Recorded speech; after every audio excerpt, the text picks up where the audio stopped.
the next phase of Zlurpcast. I'm Johnny P. That's Extreme. He's in the Cubs hat. I have the lipstick on here. I don't know why it looks like that, but I have a feeling this works because no one's told me it hasn't worked yet.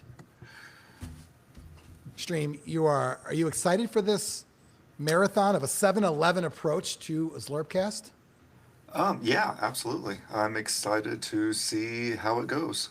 I'm excited to talk to some of my Blood Bowl friends, and I hope they join us. Do you have any expectations for this? Do you think it's gonna, is it possible to let you down? I mean, this is going to be a whole new experience, so we'll see. I may be let down at the end of the night. I may be energized, ready to go. Yeah, it might be. I think we're on. There's people in the audience I see there, which is great. So the way this is going to work is Extreme is the co-host / producer, and he'll be able to see when audience members want to jump in and be a part of the show. I've got a prize here for anyone who joins in on video, even for just a couple of minutes. We're going to have this. It is a comic called King Jira Hungry Like a Monster. It's like a kaiju that drinks coffee, and it comes with coffee. So I can't vouch for if this is, it's kind of hard. But this is going to go to somebody. My only caveat is in the United States only, just because of shipping. But that'll go to one person there. We're going to talk about a lot of different things. Extreme, anyone in the waiting room right now? I wish I knew. Oh, of course you know how that works. I mean, there's another little person up here. Oh, I got an idea. I'm going to try to put...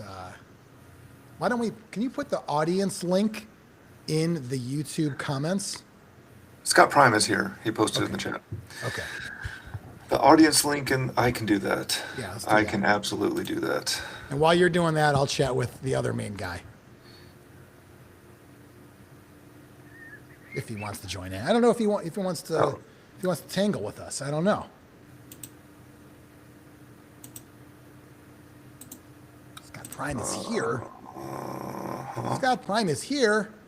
I don't know how this works. Did he ask a question? And that's how you let him in? Kilowoggy wants in. Hey, there he is. Dang, that's a tight close-up. Yeah. So we're going to squeeze everybody in. This is how old men become Instagram influencers, by squeezing us in a vertical fashion like this. Nice. Sardines, if you will. What's Kilowatt, the good to see you. Last time I saw you was probably Zlurpee Bowl last year. Yeah. Thanks Because for... you didn't come to Chaos Cup. I did not, no. I will be there this year, however. Easier drive, I assume. Yeah, easier. It should be 2 hours from That's not where I'm bad. at. Yeah. Hey, there I am. Look at that. Scott Prime is in the house. What's going on, fellas? This is kind of like a podcast reunion of sorts. It's the old timers. Is there any reason I'm getting super echoey stuff? There's a Is it button. something on my end? There might be a button by your settings that says echo cancellation, a little slider. If you see that, you can slide that over if it's a problem. Oh, Do you have that? This is fancy shit, by the way. This is $19 a month, plus an extra $10 to be able to kick people out when we don't like them. Nice. It's going to be well worth it. Yet I can't blur my background. I want to see everything. What's in all those crates back there? Is that battle foam or some other foam? those are cats. What is... No, on your left, Steve. Those are like... Do you have foam with different miniatures with masking tape of what they are? That is... we got a closet. Oops, let me... Got to move the camera around. Okay. That's all the blood... That's the Blood Bowl teams that I currently have with me. Then a whole bunch more at Scott's. Do you kind of do that Blood Bowl team flex? You know how Phil does that? Someone says, yeah, this team is like, actually, I've got 5 of each team. Like, do you kind of like to brag about how many of each team you have? I could only do that if I knew. Oh, you don't, I you don't lost know track? how many. Like, the most I have is Lizard Man, which I think I'm at probably 5 or 6, but they're not all Okay. painted. Nice. Do you like have them just to have them for extra? Because I mean, you probably only pick one that you use, right? Well, actually, it depends. When I have access to all of them, I just kind of choose which one I want. One's painted swamp-like, one's painted ice-like. And then we have the 4th edition that's unpainted. I've picked up a whole team of weird-looking lizard guys that have... I don't remember what team it was, but they're completely unpainted. So I just kind of go with whatever the feeling is at the time. I like it. Well, you know, Extreme prides himself on having 4 versions of the 40 miners. So is that something to something be proud everybody of. Extreme should strive for with like their favorite race, 4 of each? No, I think it's madness. I don't encourage other people to do it. Scott, Extreme, I got a question for you. Are things sounding better for you now? Not really. There's an echo everywhere. It won't let me turn your echo on while we're recording. What you could do. That's Scott, okay. is- Most likely I'll your deal with it. output is going to your input. he did that in college, I heard. Still is. You can try muting when you're not talking to see if it goes away. Okay. Because it's an echo all the time for you, correct? Well, mute successfully has muted you. You did successfully mute. Great No, success. you can't hear anything. This is actually the best way to enjoy Scott. Because you get his his animatedness, but you don't have to hear him. You know, I like it. So Extreme, you had a question for Scott or no? I was just wanted to make sure his sound was okay. I'm trying to be a good host here. I found Can you new hear me again? controls and buttons and Yeah, you sound okay, Scott. Do you have echo now? I still have echo. That's okay. Okay. We I'll can't deal hear with it. it. That's really all that matters. You sound fine on our end. And the plan is this should go up, save on YouTube, and I should be able to download for the podcast after. So this should be a fun experiment. I look at it like this. It's kind of like another phase of Zlurpcast. We've gone through many different phases of the show. And this is, if it works out, it could be a new thing. I mean, the idea of, it could be whatever this would be, phase 5 or so for us. Now it's the whole Zlurp Nation involved. It's grown beyond just myself. It's kind of like Menudo, for example. If you're in Menudo, you get aged out. Okay? Makes sense. Eventually, Kiss, although Gene Simmons will, never die. He'll always monetize that. But, if we can just kind of up the brand and there's other members of Zlurp Nation on the show, I like it. We did a kind of call-in thing, 8 years ago, 7 years ago? And I think all of 2 people It was a while watched. ago. And we're like, nope, not doing that again. Yeah. Was it, even though it wasn't well received live, was it good later? Or was it I just don't kind know. of like, I thought it was fun. Actually, we did it more than once because I was playing around with XSplit at the time. So I was doing a whole intro video and had us in profile photos. But yeah, that was a long time ago. so someone mentioned when you say Scott Prime, he didn't hear you. Is that because he only knows you as Fat Finley? Maybe so. Was that like your old name, your dead name now? That's my dead name. So let me ask Since you, I Scott, came out as old white guy. you came out as fully Prime instead of half Prime. So was that just, hey, joke's over. I don't want to be Fat Finley anymore. It's just, I'm done with it? Is that kind of the approach? I guess. Yeah. I mean, it's just doing You did old, something for the podcast. the old Couch Pirates. We were all called Couch Pirate Scott, Couch Pirate Steve, and it was a prime year for my birthday, and that's where I came up with like Scott Prime. And of course, I didn't want to use my real name Right. because I thought somebody would get mad at the podcast, come down and find my children and hack them up or something. Yeah. So You still have, didn't you name your 3rd place trophy after yourself? The Delzine Cup, right? yeah.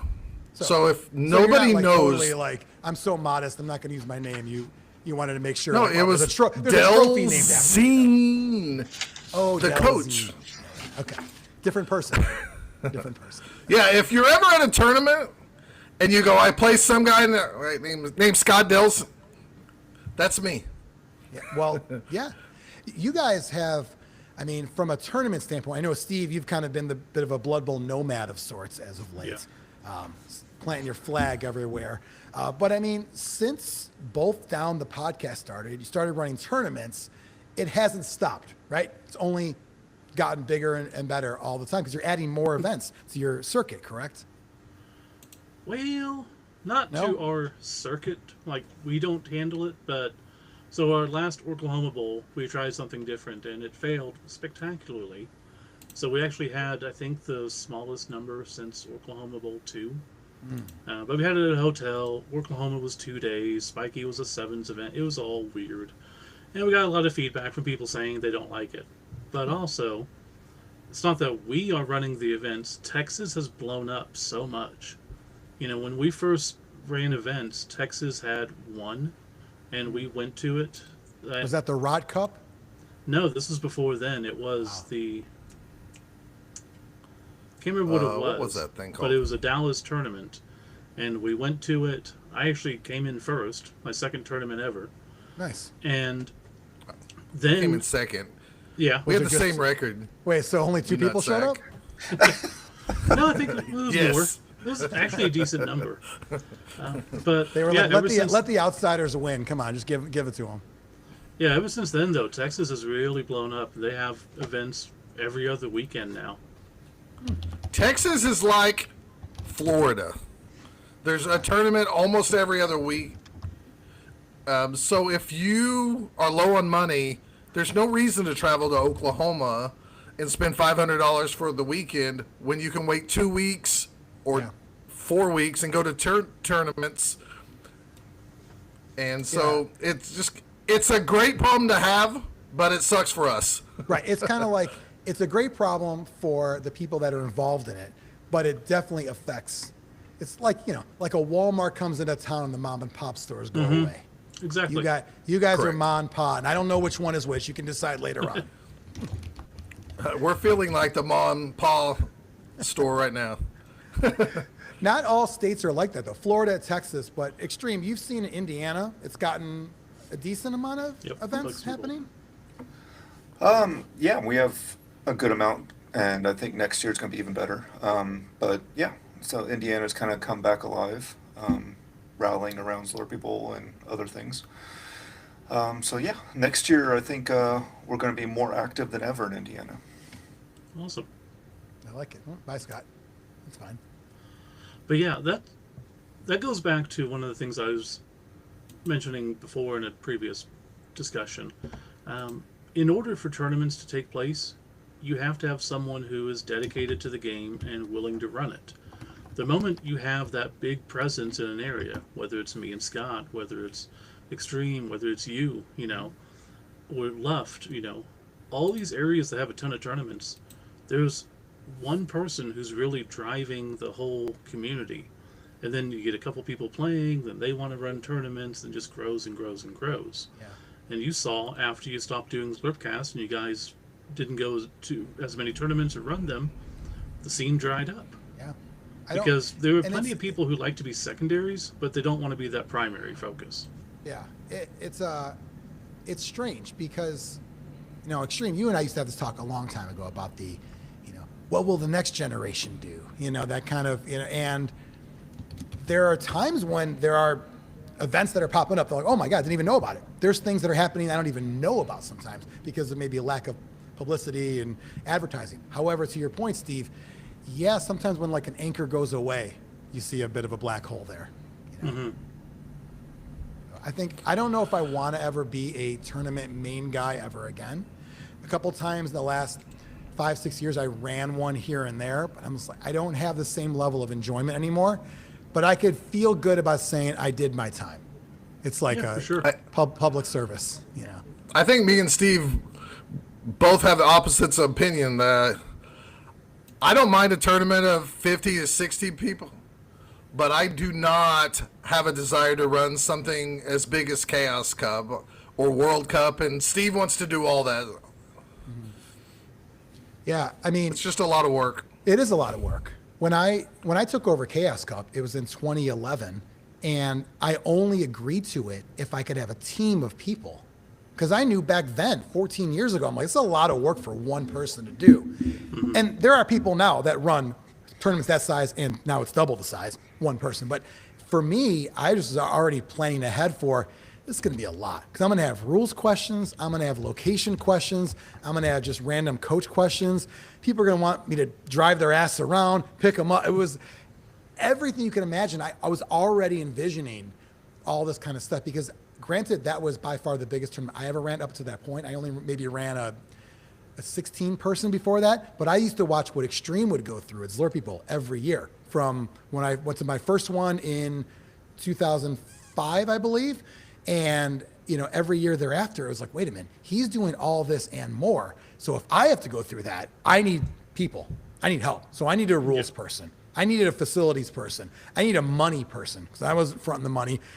Best part with that first Chaos Cup I ran at the bunker, I got all the money for the boards that I sold, because it was fronted by, it was either Saul or Ryan, because they got a couple of bucks. And the best part was I had this wad of cash, and it was probably like $1,000. And I was like, hey, this is yours. Here's your money. And I like threw it on the table. It just felt good. I don't know why, because I've never held $1,000 cash like that. Oh, Might want to unmute yourself there, Scott. Scott. I take the exo cancellation off, and I can't hear myself. Okay.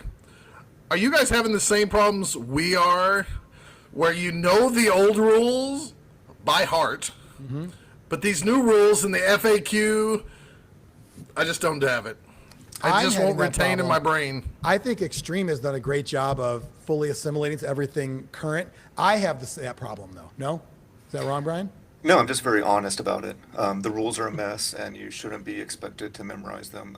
In the old days, when we had the living rule book and it was set in stone, and we never took our rule book out because we didn't need to, and now it's a mess. Like the FAQs, not easy to deal with, and some people don't even know it exists. And then you have adjustments to the FAQ as it goes. Like we really need a new rule book. Do you want Agreed. brand new Rule book rules, that or just a new rule automatically book? updates. Oh, go ahead, Steve. Sorry. Yeah. I'm just saying what we always say is we need an online rule book that automatically updates. We'll pay the money. Just do it.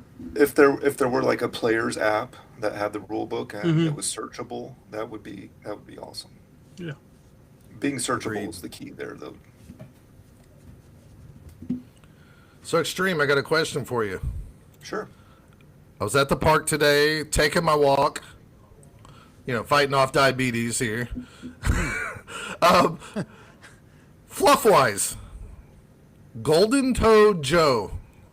Is his first name Golden? Like the old football player, Golden Tate? And is his last name Joe? Like the NBA player, Isaiah Joe? No. His name is Joe. The golden toe is in quotes. It's his nickname. What's his like last what's his name? last name? Joe. Yeah, thank you. I don't know if he wants me to divulge that information. Is it Mitchell It's or Johnson. Extreme? Johnson. Joe Johnson. Yes. Is There it ain't no Prime? dwarf's name. Is it Joe Prime? Joe That's Johnson. why he's shoeless. He's So got a Joe golden- Johnson, once upon a time, I used to use that as my alias whenever I was doing something sneaky.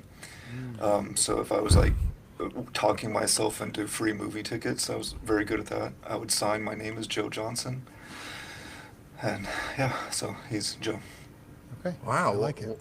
What a revelation. Sneaky Brian Mitchell is Joe Johnson. Joe Johnson. Yeah. Yeah, Well, I mean, that's I can divulge that now because I haven't used it in a long time, and that side of me is dead. But I don't know if he still does it, but so the singer of Weezer, Rivers Cuomo, used to go on message boards as a fake name and just like fuck with fans of Weezer and like, oh, their first album sucks. I don't like the, and he would just mess with people in various aliases, and it was him the whole time. As he And I just should. love that like that's the ultimate nerd band thing to do.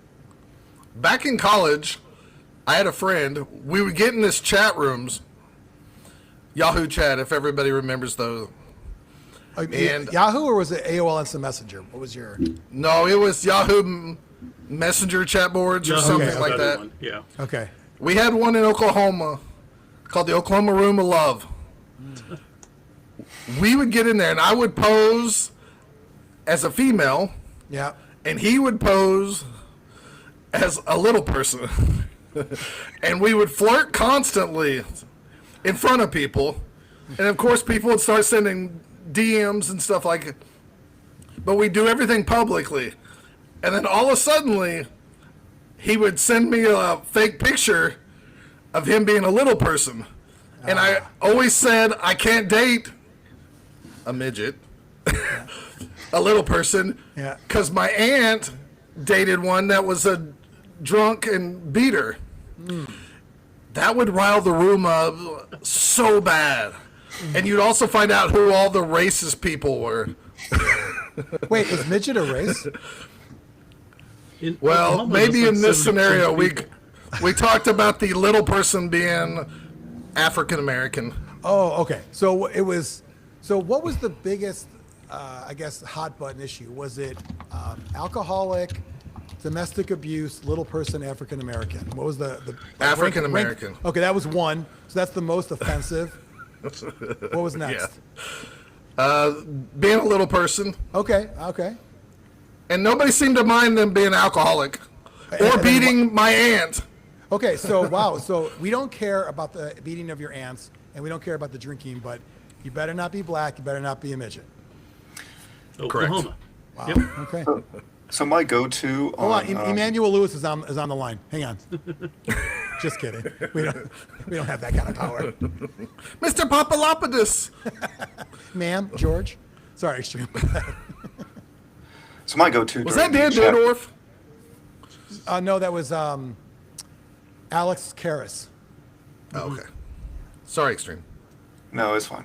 It's great. I'm used to one main guy. Now I have to deal with two. I love it.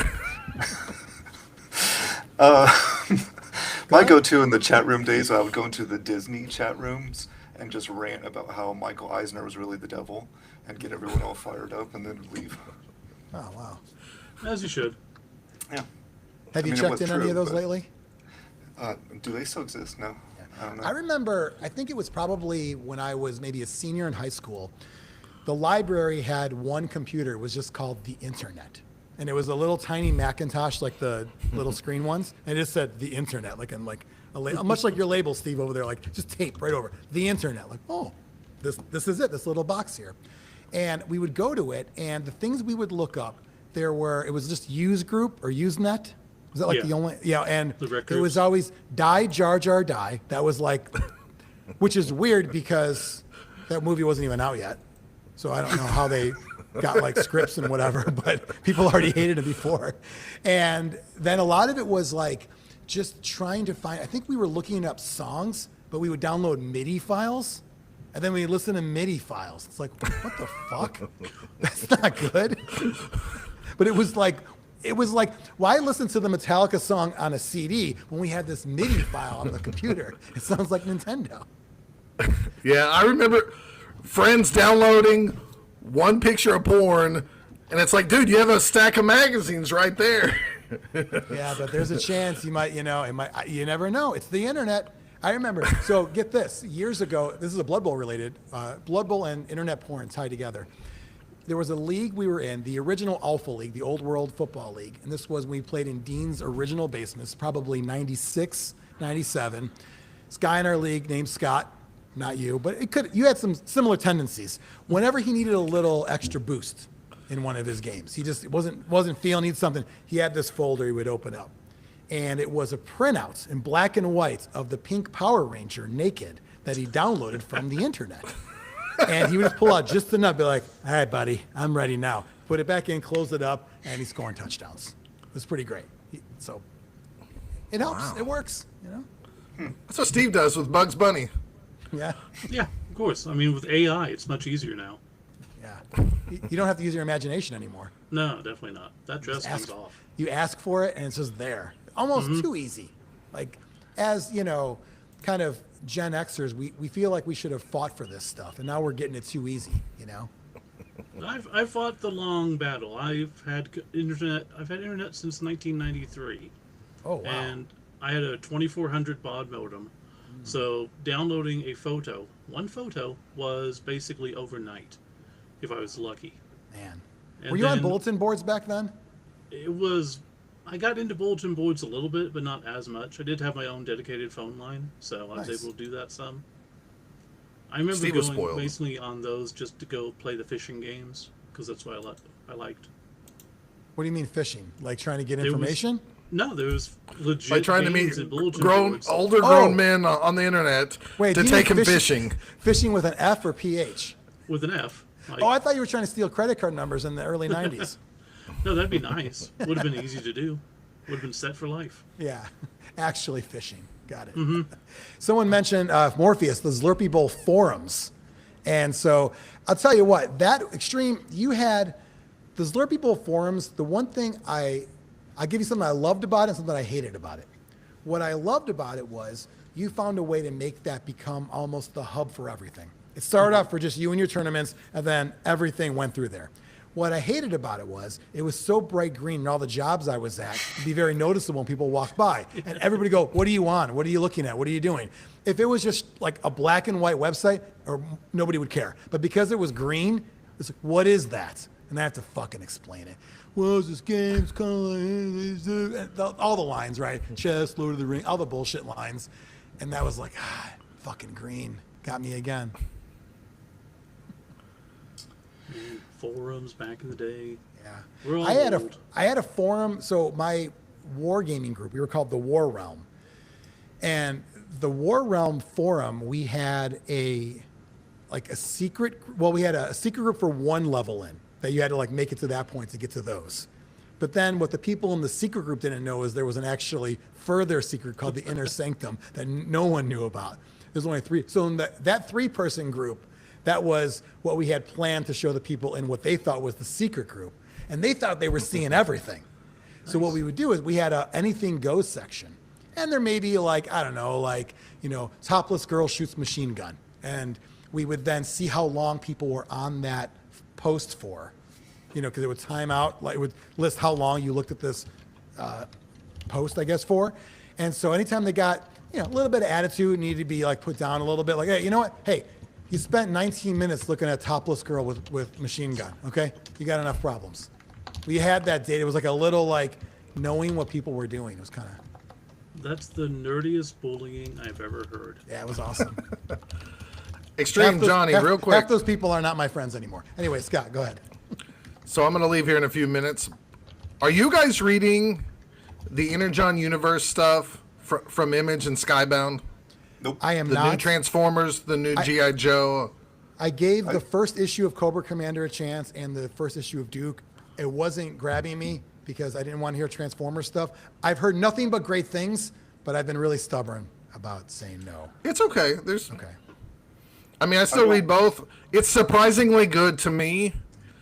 I don't want G.I. Joe and Transformers to be together myself, though, so I get it. Okay. Understandable. Extreme, what were you saying? But Cobra Commander is a badass now. Yeah. Yeah, I didn't get into it because I don't like my universes crossed over. I never did, and I still don't. I think they should be separate universes. What if it was GoBots and G.I. Joe? Would that be okay? What was the generic G.I. Joe back then? Was there Action Force? Was I it? think I got as a gift one year a Sergeant Rock playset. I would. It was- Oh, I remember those. Yeah. Yeah, so Sergeant Rock and GoBots versus G.I. Joe and Transformers. I wouldn't call Action Force the generic. That was the non-American GI Joe. Okay. Fair. It took the GI out. That's fair. So no, All right, you know what, fellas. I'm actually behind on the Larry Hama one though. I do have the first trade, but I got to get caught up with that. So thanks for coming in, Scott. Appreciate you joining. Yeah, the show. I'm just going to tell you guys, I've been catching up on the podcast, walking at the park and stuff. Top-notch stuff. I really enjoy it. It's nice having you back on the podcast because I don't get on YouTube and stuff to watch shows. So Cool. I Thanks really for checking appreciate it. And I rarely laugh out loud, but you guys make me do that. Awesome. Well, So- I'm happy that we can still do that after all these years, including the infamous Zlurpcast episode 30 where G-Dub interviewed you guys and you guys both laughed out loud. Thanks for having me on. I hope this goes good for the rest of the night. Thanks, Scott. You're in And the I'll running leave you to- with my... You're in the running to win this now. Oh, King Joe. okay. That's right. This is the prize.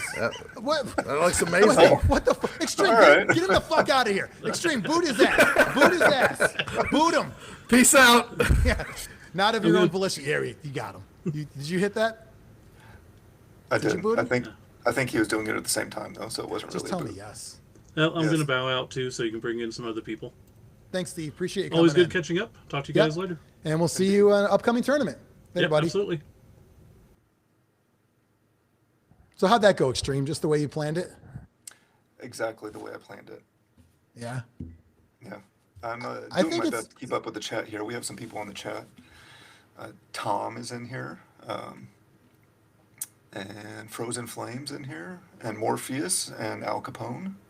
So, To bring in? just in the chat. Yeah, okay. I can't bring them in. They have to choose to come in, or They ask don't to have be to. invited. We appreciate people that want to just watch or participate and just be involved. It's an experiment. Thought it'd be kind of fun to try. We are going to talk about anything and everything. I'm going to go grab my Zlurpee. Extreme, do you have a Zlurpee or no? Or was that, did you think that was just like part of the joke? A Zlurpee? Yeah, an actual like beverage, a No. Zlurpee. I do not know. Am I the only one who's going to have one? All right, I hang on a guess. second, 'cause we're going to have to discuss this. Keep him entertained, Extreme. So while he's gone, I'll show you. He hasn't seen this yet. I got new patches made. Don't let me down. Ooh. Keep talking, Extreme. Don't let me down. A lot of pressure.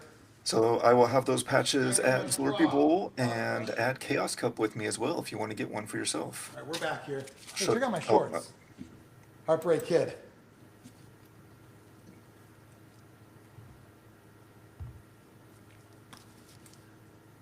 So, Extreme, do you see Yes. my Zlurpee here? I do. Where's your dome lid? I just took it off. Oh. So, I know in a perfect world, hold on. We have someone calling in. Oh, Would you like bring to him talk in. to Mike? Yeah, love Mike. Hey guys, Hey, how's it Hey. going? Thanks for coming in. I figured I'd stop in and say hello. Sorry Thanks that for my stopping in. light in the background, I'm going to turn that off so it's not doing crazy stuff. I didn't realize the camera. So 1 second. No, that's okay. That's showbiz. We got to keep the light on. So Extreme, Okay. I didn't put the dome lid on because it was really watery coming out. It was easier to just put. I put it on afterwards, but I didn't do Oh, the that's fill up after Why not? That's probably because a it lot was too better. watery. But I feel like you have to put the dome lid on first and then fill it up through the hole in the dome lid. This is it's not 7-Eleven, by the way. This is a racetrack, and it's Oh. all freaking sloppity everything everywhere. So I'm lucky to get this. Anyway, So I have to say that for whatever reason, Zlurpcast and the logo and everything has always reminded me, weirdly enough, of Blink-182, and I don't know why. I wonder what the tie-in there is. That's interesting. I've like the same type of art and everything like that. My sister actually was into Blink-182 before anybody knew who the hell they were. Yeah, like So- before, maybe like before "Damn It" was probably the first big hit. I'm thinking. Yeah, she's Maybe. like, I'm listening to this band. I'm like, they are awful. Like the first like demo thing they put out was just the one guy cannot sing at all. If you've ever been to their concert, it's hilarious. I saw So- them. Yeah, I saw them a long time ago. It was so when I was living in the Chicago area, Q101, the big station there, would do a Twisted Christmas every year, and they'd have like 8 different bands. So it was a great way to see a bunch of bands that were all popular. And this was probably 98 or 99. And so there would be like 311, STP, Bush, and then Blink-182 would be there too. And I remember them not sounding great. I don't remember them. I was not blown away by the sound whatsoever. It was cool they were there. I was never a gigantic fan though. I mean, they're okay, but yeah. So Well, I don't know. This is why you're the goat, though. You guys are the goats of podcasters here, because he literally segued into one of the things I'm going to talk about. Okay then. I didn't even know, but I'll take the I'll take it. I'm sorry, because the reason I came in a way, is to talk about a concept tournament that I was going to try to run. And I actually asked Extreme to help me with kind of getting some rules set, and I think I'm going to post the request this Saturday or Sunday. Nice. But we're going to be running a Secret Santa tournament in Toledo. So, what are people bringing then? Well, here's how it works. You're going to go ahead and put in to join the tournament, and you're going to say, I'm willing to join the tournament, but what's going to happen is 2 weeks before the tournament starts, everyone's going to be put into a drawing, and someone else is going to get to pick what roster you have to play with. As long as you have the roster and you're willing to let somebody play with your minis and stuff like that, or the person you're having them play the roster has that roster. So, for instance, if Extreme Brian Mitchell decided that he wanted somebody to play dwarves, obviously, if he was willing to let somebody else play the 40 miners, they could bring a dwarf roster. Let me stop you there real quick, Mike. So, Extreme, has anyone ever played with the 40 miners except you? So that is a topic that I actually want to talk about soon, but the answer to that would be no. But I'll leave the rest for another time. Okay. So the concept is going to be you're going to do this, and the entry fee for the tournament is going to be a toy for tots.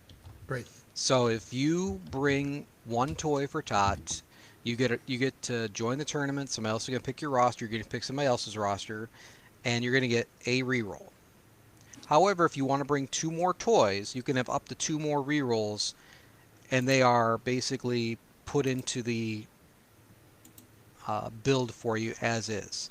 So the maximum rerolls you can get them have for is 3. free in your tournament. They're free, essentially. Yeah, they're essentially free as long as you bring toy shots. I've been trying to give a lot more back to the community. I've been trying to get a lot more back to the people around, and I feel like that's a good way of kind of spreading the Christmas cheer without making something. And it'll be a silly kind of event, like a 3-day or a 3-game, not 3-day. Whoa.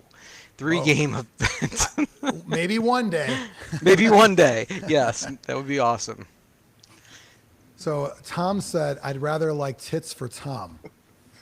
So, that doesn't really give back to the community, though, does it? That's selfish. Mike's trying to do a good thing for the people, not just one person hog the tits. So I mean, if somebody wanted to choose, let's say, Amazons for Brian Mitchell to play as the antithesis of dwarves, I mean, for me, I am definitely not I'm a bash coach, so somebody picking like Skaven or Wood Elves would be playing kind of opposite of what I normally would play. So I like it. It takes people out of their comfort zone, and you said the rosters are already built, so you're basically showing up and you're going to be handed another team and another roster already built, right? Maybe I misspoke. What you're going to get is I'm going to tell Brian, hey, you're playing Amazons in 2 weeks. Go ahead and make the roster based on the fact that you're playing Amazons. Because, number one, I don't want somebody to show up, and I had this discussion with Alex on Discord today, Skizzerum or whatever Alex Schultz. It is a whatever. Yes, I think it's scissor limbs is what we say. But I said, if somebody said, yeah, we're going to play Snotlings, and I'm going to give you 11 Snotlings, and they're all going to have Stand Firm and Fend and +2 passing, and you're going to get 11 Snotlings. Who's going to show up to play some stupid roster like that? Yeah, good point. And it could happen. I don't want somebody to be sitting there going, I came 4 hours, drove 4 hours to play a roster that literally I'm just going to be sitting there and getting destroyed, and by turn 3 I've got nothing to do. Yeah. And they don't I don't know, want that. At that point, they're having a bad time. They're not going to come back if you do it again. Not a good feeling. Yeah. Right. And so it'll be a fun time, I think, and it's just a good way to give back. I mean, I was so pleased by the turnout this year. Brian very much helped with that as well. He, in my tournament in May, Bounty Bowl, he's going to have somebody else pick his roster. I think it's Sean Colley. Did you guys win each other's? It was. Yeah. So literally, Sean Colley and Brian Mitchell are going to pick each other's rosters for next year. We had an auction for that. Yeah, that's cool. So did you have a date set for that? Ty is asking here in the chat. It is going to be the Saturday. It's going to be basically the week after Black Friday / Thanksgiving. So, not the Ohio State Michigan week, which I know would be a bad week to do with things anyway, but the weekend following. So it'll be that Saturday. So I think it's December 6th, I think. Is this something that people can sign up for? Like, is there a certain dates you're looking to plan for this? I mean, I know you got lead time now to make your plans, but are you looking for like rosters, payment, that kind of stuff? And that's no payment's going to be ahead of time because you're bringing your toy for Todd. Yeah, perfect. So that's not going to be a problem. You are going to have to be ready to commit to the tournament 2 weeks prior because that's when the drawing's going to happen.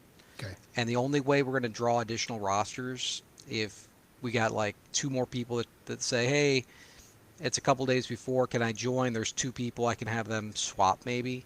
But I don't want that to be a common thing where people are like, oh, I'll just wait until a week beforehand. And me and you, like Johnny and Brian go, yeah, we're going to do this. And you're going to pick this roster and you're going to pick this roster. Yeah, I don't no want that kind shenanigans. of, that would open up to shenanigans big time. Yeah. Nick said he would play the shitty roster to help a child get a gift. So if somebody does do that, you got somebody there that can. To me, it's just about giving back. And the community itself is such an amazing community. So I would love to shine a brighter spotlight on them. Great idea. Extreme. Have you seen, I mean, we've done, you mentioned some swapping like with you and Sean, but I mean, as a whole tournament, first time it's probably been done? That I'm aware of. I don't know. I can't keep track. There's so many tournaments now. I can't keep track of them all globally, but I've never heard of one quite like this. I like it. I think it's a great idea for a great cause. A lot of Blood Bowl tournaments have some kind of charitable aspect to it, and usually the result is pretty good. So it's people come together for that. I wouldn't be surprised if everybody went max rerolls with max gifts, you know? Yeah, I mean, and that's kind of the point. If you think that, I don't have the money, I just want to play, you come bring one gift. I don't care if you're bringing a $5 or $10 gift. I don't care. Yeah, right. We're not counting it like that. Right. I mean, I would hate for somebody to come in and bring like 3 things they pulled out of the quarter. So you're saying one Lego brick, not enough? One Lego group, but like if here's the thing is if the rest of the group says, what the hell, you brought the 3 gummy bears or something that are so yeah, I think people will take it seriously. They'll have fun with it. Bring something normal. Yeah, I love it. Great idea. So, but that's what I wanted to promote. But if you guys had any questions or things for me, I mean, I've been seeing the comments. Tom, thank you, I guess, for calling me a goat. It's just that Tom can't beat me. That's the reason why he thinks I'm the goat. Because anytime that I mean, there's a lot of people that can't beat you, so well, he's not alone in that regard. What's I mean, your there's a whole record club, against- right? So God. Extreme. What's your record against Mike Extreme? I don't believe I've ever won. I don't know how many times I've lost. A lot. We've played a few times. I think Yeah. I've only beaten you maybe twice though. Really? I don't know. It feels like a lot more. They were real long games. I mean, to be fair, how PG/R rated are we going with the language on this before? We do X here, actually. Okay. I pulled some straight out bullshit against him at Cabbage Cup. He was playing dwarves and I had Underworld. Yeah. I can't remember which. I think it was the thrower at least, but the thrower threw the pass downfield to the Rat Ogre, who caught it, and then had to blitz himself off of the guy to score. Were you trying to throw it to the Rat Ogre? I had no other options. Oh man. Yeah, that is Like- some bullshit. That was total bullshit. That was like in March, and I'm sitting there going, if this doesn't work, he's already eliminated like half my team. There's no Earlier. way in hell. Earlier in that same drive, he had the Treeman star player, Old Papa, on his team, and he ended up with the ball. And Old Papa has a movement of 0. What? Yes. So, in the same drive, and I had enough at that Wait, point wait, where how I was does trying that to work? surround him so he couldn't hand it off. What's movement of 0? How does that work? So it's Old I'll go Papa's for it. the star player that Ryan created for Cabbage Cup. Yeah. It has a movement 0, so you can sprint or you can rush or go for it Right. still, but you just can't move normally. Wow. Yeah, you could follow up on a block. That's about the only That's movement about you it, have. Wow. So, So he we've actually surrounded him. played 5 times, Mike. You won 3 and we tied twice. So better than I thought, but Yeah, and the person that ran Cabbage Cup uh, was at Spring Fling. He started giving out these. I got beat by Frozen Flame Club or yes, something. yeah. He's giving out stickers that he made at the library. Wow. So you have your own club now. I do, and it's an exclusive club, and I don't know the handshake. Yeah, so he had these stickers at Cabbage Cup, and he laid one down on the table when I was playing Mike before our game was over. I was like, "You son of a bitch! Like, you don't know how this game's going to go." And we ended up tying, so I was really proud of the fact that I didn't get this sticker, because you only get the sticker if you lose. Yeah, yeah. He was but then, confident like, you were going to take it, but no. So you didn't take the sticker then, Extreme, right? You're like, no, not it's that not for time, me. but then the next time I played Mike, he beat me. and You knew I you got the needed it sticker. at some point. Yeah, that was when we played at Ogre Hio, and it was Ogre on Ogre action, and who doesn't want to see Ogre on Ogre action? Yeah. That's awesome. Well, I think if you can have an exclusive club where people are tracking their losses against you, you're doing a good thing.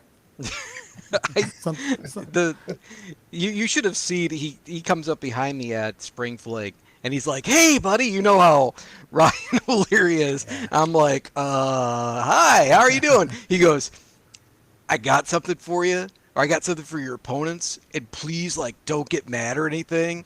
Like, I really hope this is cool." I'm like, okay." So I'm playing Electric Man, Mike Conkill's brother, who just got in the game. Okay. So I think it's his very first tournament. He draws me in round 1. And he goes, "Hey, I got something for you." And he gets a sticker, and you could just see the look of confusion on his face. Like, what the hell am I getting this for? I'm going to my very first tournament, my very first loss, and they give me a damn sticker? It's a good way to really do that gatekeeping in the community and, keep new people out. We don't need that kind of stuff. Just have them get their ass kicked, make fun of them, give them a sticker, and take their money and get them out of here. That's the best way to grow. No, it was funny because Mike told him right as soon as he was drawn, he goes, "Oh no, you drew him?" And he's like, "What?" Well, Al Capone said, "Playing Frozen Flame was like being behind the 8 ball from the get-go. Always on defense, even on offense." And Al Capone did some crazy crap to me at Second Sons, too. That was hilarious. Like, I'm just going to go blitz the ball carrier one die, but I'm going to get there by 4+, 4+, 3+, 2+, 2+, and needing a power or a dodge foul. Oh, there it is. Yeah. No rerolls. Those are those moments where you just sit there and like, there's nothing I can do. Yeah, you protected the best you can. I almost had a lineman score a touchdown. I played dwarves to honor the great extreme here, even though I lost. So When is what things it are is. going like that against me and someone's making every roll, I like to, once it all kind of finishes and they do whatever bullshit they were doing, I like to ask them, "Do you know when the next round starts?" I want them to know that I'm already checked out. That whatever they just did, no effect. I'm already like, I'm just trying to figure out what's for lunch, how much time do I have? Because I want to basically, let them know that the other person at the table here is not amused. Yeah, that's the key. Well, it is funny. The very first tournament I ever went to, Johnny, you actually, it was 2011, and I think I still have the trophy from it back here. I might bring out the trophy, but it was the Brew City Bash or something. Was it in Milwaukee? Yes. Yeah. So let's see. Was it at the game store? Like It was a game store, yeah. maybe it was. Trying to think what that was. Brew City Bloodbath. Oh, That's you have what it was. Do you have the records Extreme? I do. You're really big on stats. So at the end of that tournament, you were like, "Hey, I'm going to mention you on this podcast." I said, Yeah. This has podcasts? And I was just like, okay. That's And I right. kind of felt really awkward. That's right. That's how you become famous. So Jeremy Mares, yeah, I would say for a time, Jeremy was the the main guy for the entire Wisconsin scene. Because it was Jeremy, his brother, his other brother, his other brother, his other brother. And then whoever would come up, like, so me, Mike, and Katie would drive up, that kind of thing. So, yeah, that's, I think there was a few we played at a game store there. There was also, I think, a bar we had some tournaments at, too, in, like, West Allis, I think, in Wisconsin. And then also Kenosha. There were some Rockhead games in Kenosha was a big spot, too. So. Well, the trophy was that big dragon. You guys remember the big dragon trophies? So, but they... Go ahead. Is it like it was like a Hold on. black and gray dragon? Would you like to see it? I'd love to see it. Give Sean me a wants second. credit for running the tournaments. Yes, Sean, you did run it. He ran Underworld. Underworld. I have one of those dragon trophies too. I don't remember what I got it for.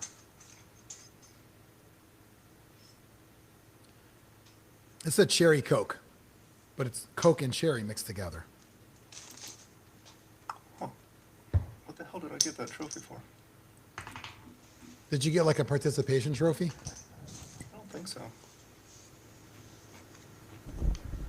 Oh, look at that thing. Did I give that to you? You did not give this to me. This Okay, was okay. From that tournament. Okay, because this is like, it's too nice for me to give away. I would have kept that. Like, somebody was like, oh my god, that is the sweetest looking trophy. But the very cool thing was that they gave a t-shirt out with it that looked exactly like this. So- Now, my daughter at the time was 3. And I know that you guys have met, at least Brian's met my daughter. She helps me run the tournament. But for probably 2 or 3 years after I won this is why it's so special to me. She'd be like, it's Trophy Daddy.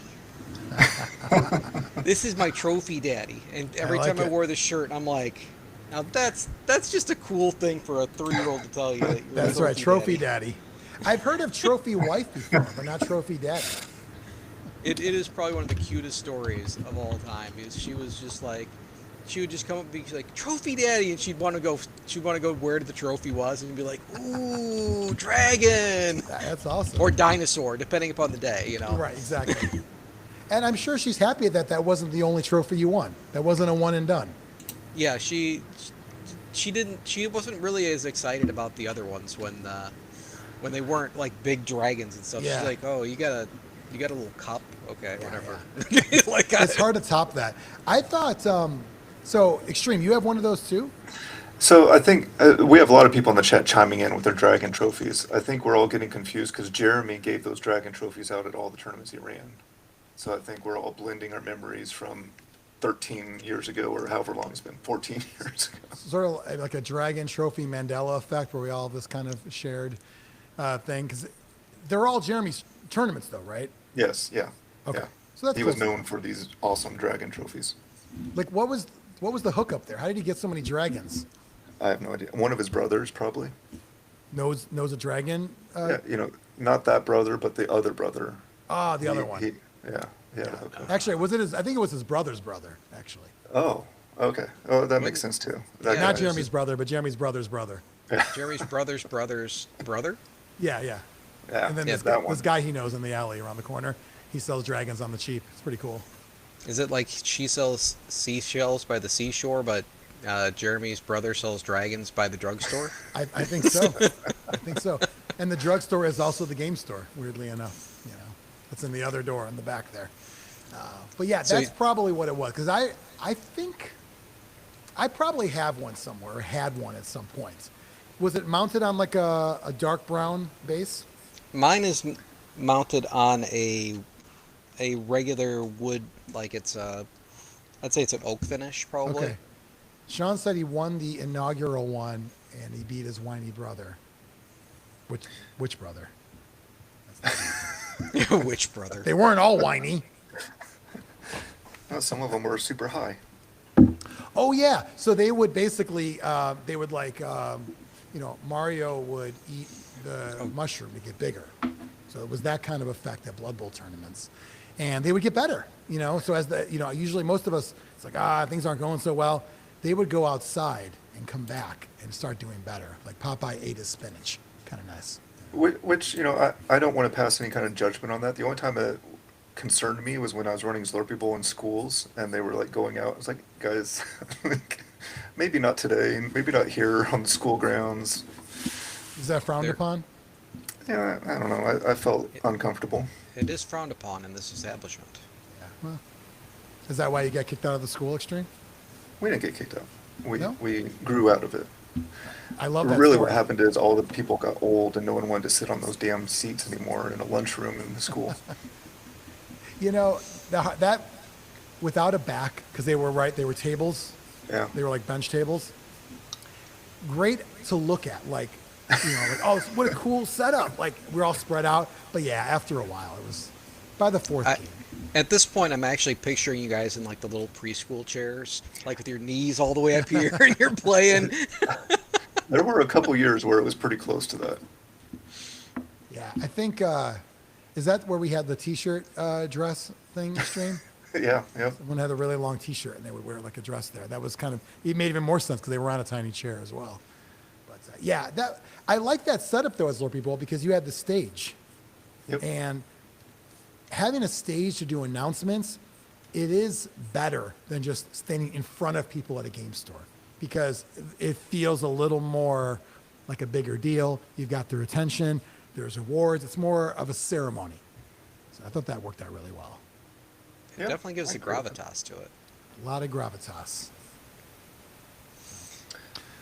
So you Awesome. guys, between the two of you, you've run how many tournaments? Just out of just a ballpark. Extreme, you don't do ballpark. You're going to look it up. Yeah, he doesn't ball. If I had to guess me, I mean, Extreme's going to have more, but if I had to guess for me, I probably have run 20, maybe. So if I take four, maybe not 20, maybe 15. My number is 68. And Johnny's number is 20. Oh, it's 20. Okay, wow. So you guys have the DeLorean speed between the two of you, 88 miles an hour right now. Yeah, look at that. So you guys have run combined 88 tournaments.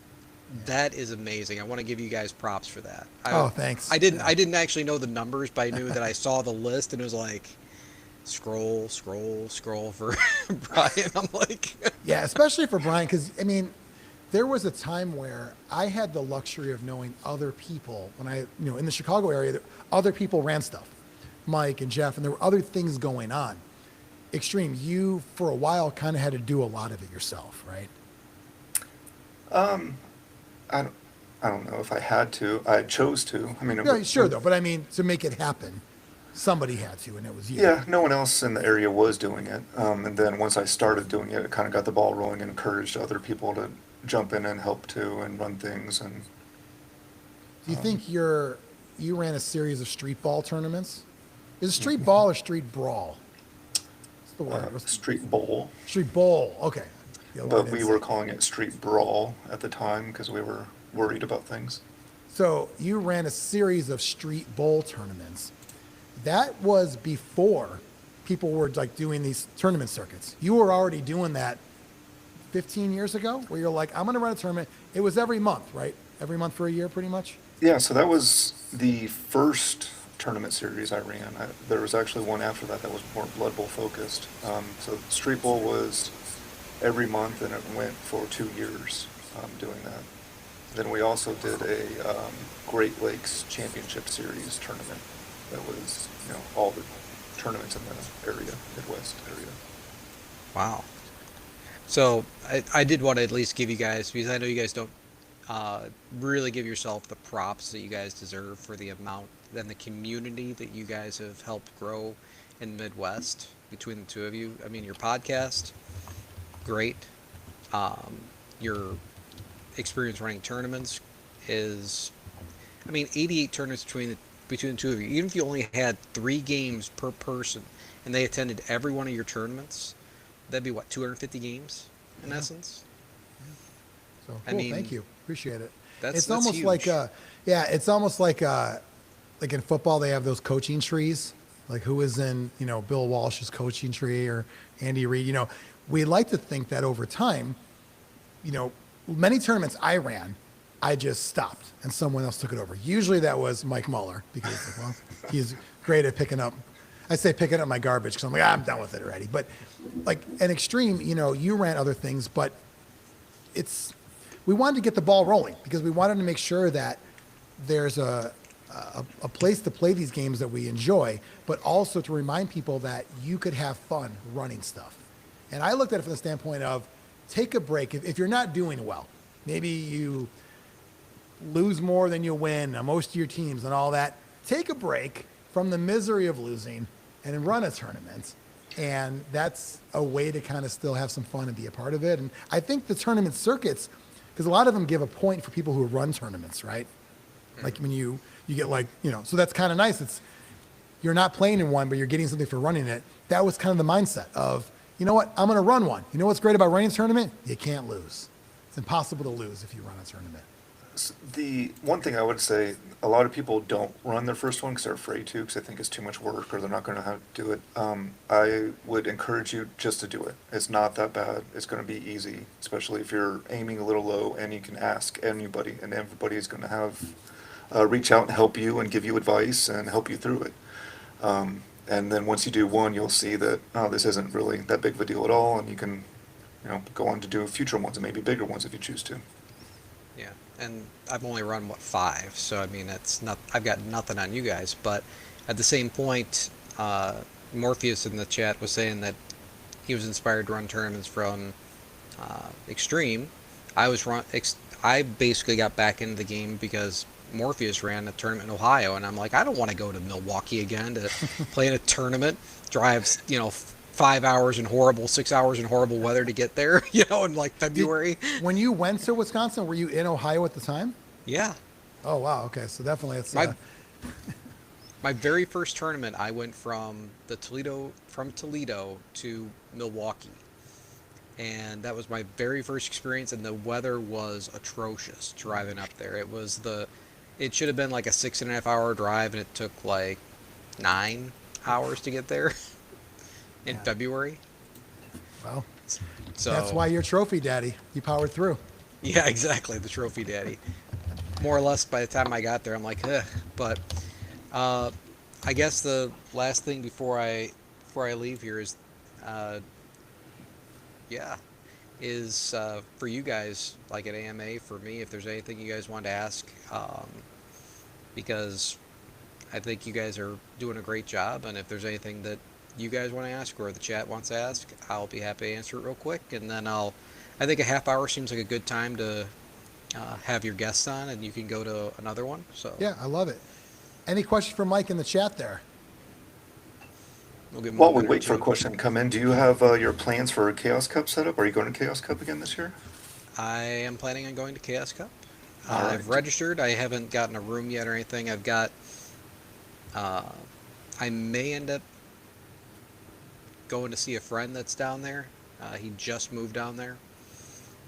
He's actually joined the Second Sons League as a fumble player, but he's kind of a pain to play with because he's old and doesn't get technology really that well. So with Discord, he's like, well, what's Discord? He's like always meshing people on fumble. I have a friend that recently moved down there too. So, but one way or the other, I'm planning on going to Chaos Cup. I've looked at the rules, and I think every time I decide on something, I don't have the affinity to a one race like Ryan does, where he's like, dwarves, we play dwarves. I sit there and go, well, I could play vampires, I could play Norse, I could play Tomb Kings, I could play Wood Elves, I could play, whatever. I don't know what Wood Elves is probably a stretch of the imagination, but I could play humans. I could play all these different races, and I go back and forth and waver on them all the time, so I don't really have a race I stick with all the time. Yeah, I think. Oh, Tom wants a tutorial for shitty coaches.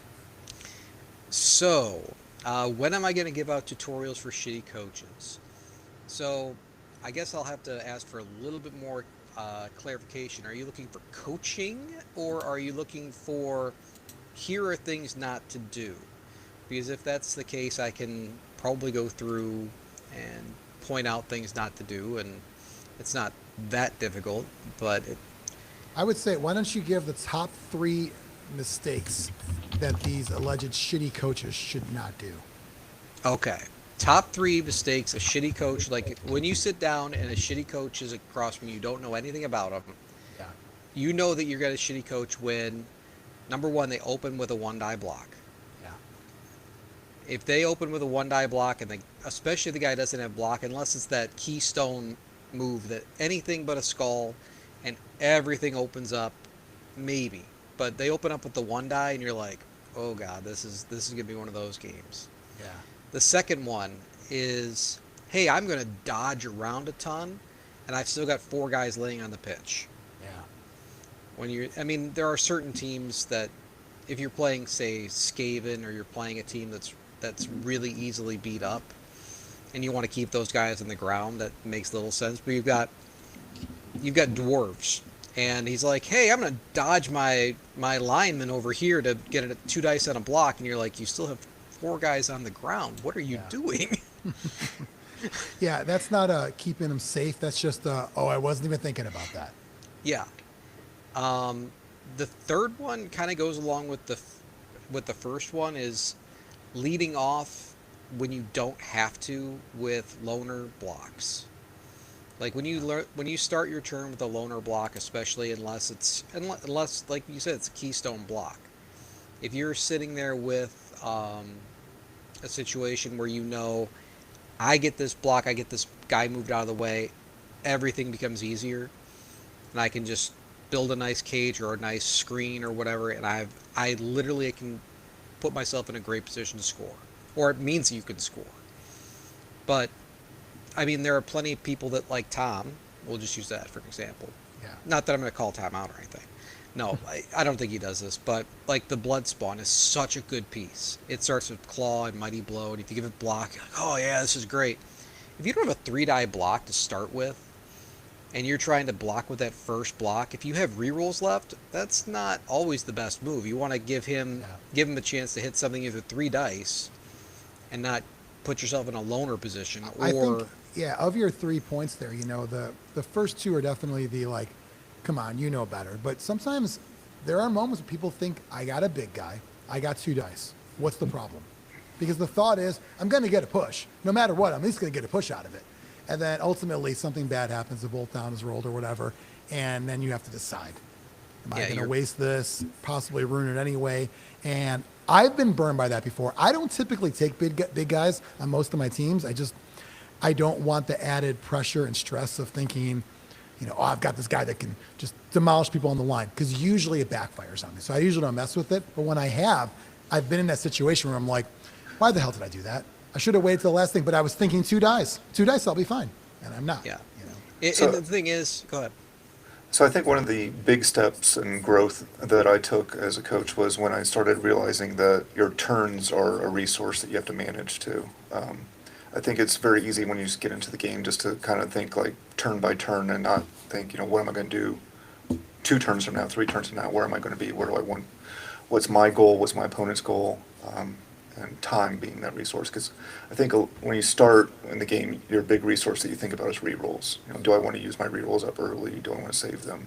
And really, it's the clock too that you have to think about. Yeah, that's an excellent point, really. Another key mistake I see a lot is you're receiving, and you face a new coach, and the first thing they want to do is go pick up the ball. Yeah. And you think, if you fail this with, let's say you're playing against elves, you just lost. If you don't pick up the ball, you probably just lost.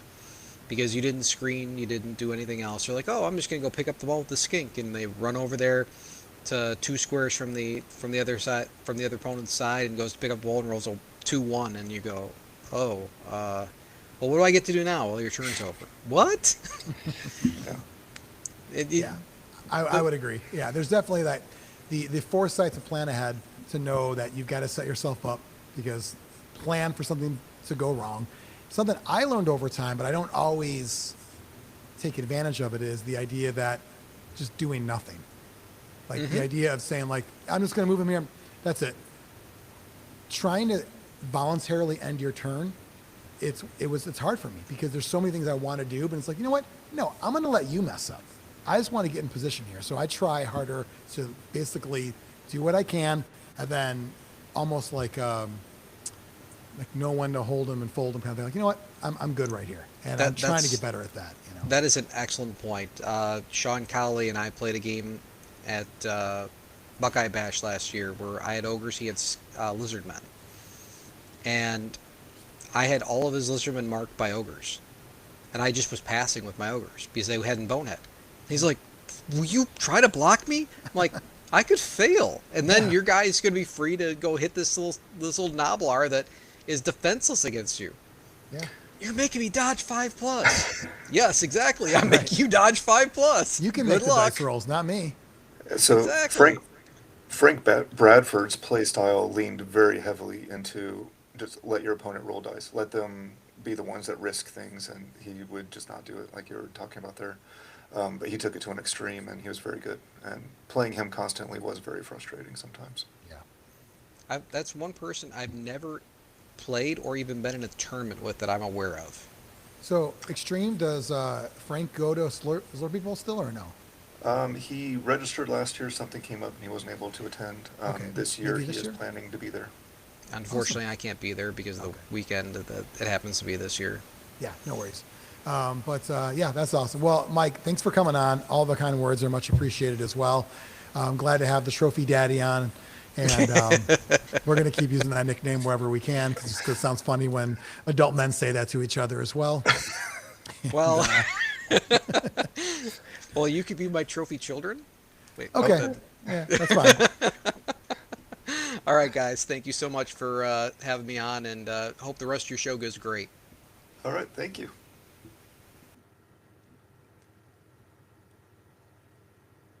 It says you changed devices. Did you get unplugged?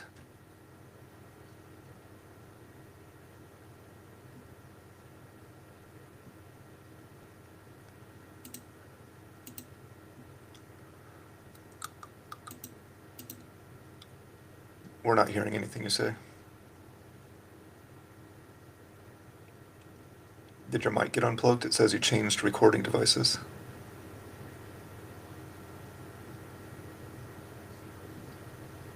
Nothing.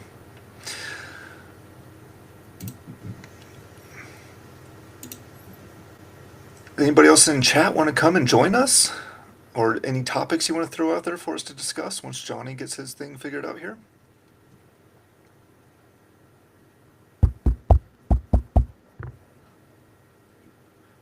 Tom likes you better, and I hear your mic now. Oh, you can hear me? I can. Okay. Good. Oh, one. he likes this Johnny Yeah, better. no, I get he's it. doing a bit. He's doing a bit. I was Anyway. a little slow there, Tom. I apologize. So I was gonna do this whole show from my phone because that's where my USB mic plugs into, and Riverside works well in there. But then I was like, oh wait, I'm not gonna be able to see all the screens. Good for guests, they can use their phone, but I want to be able to see if we have more than one. And I realized I'm on my work computer right now. They're only the old school USB ports, and I only had a cord with the USB-C. So then I had what I thought was a connector, wasn't working. Today I learned that there's a difference between a cable to charge a device and a cable for data, and like peripherals. Peripherals? You know what I mean? I didn't know that.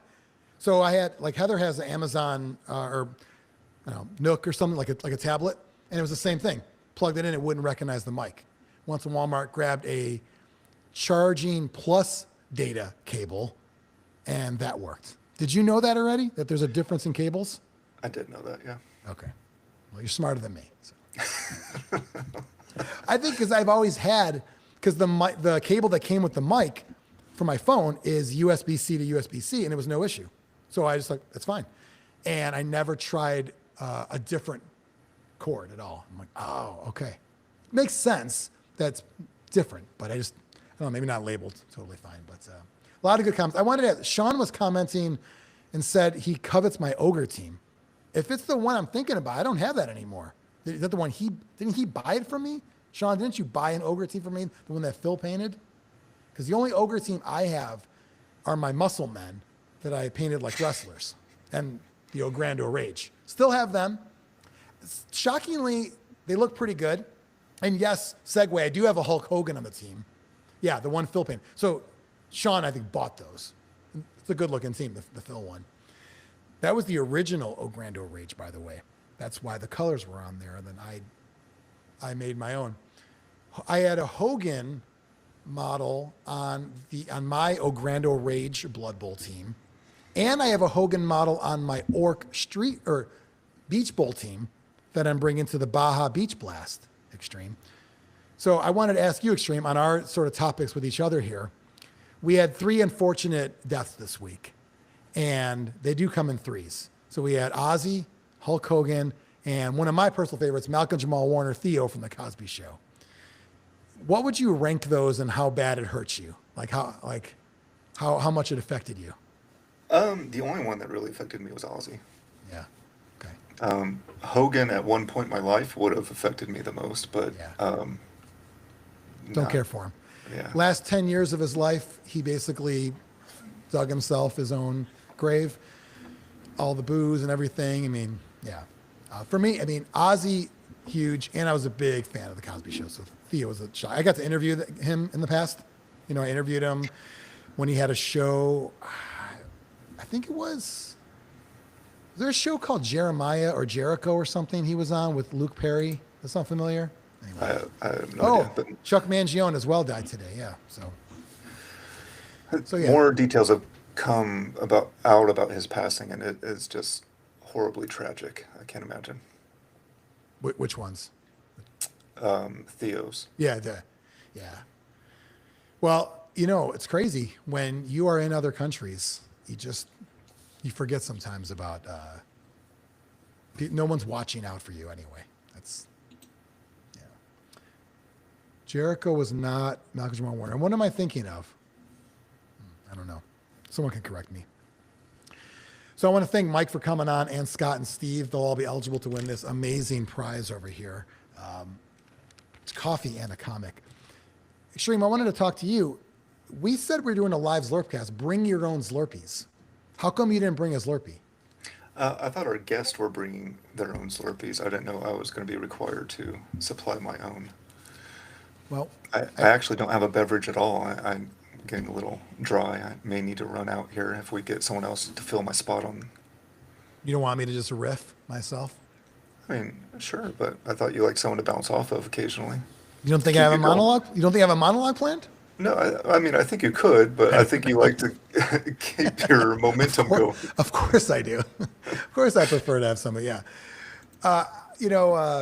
Jericho has Luke Perry, right.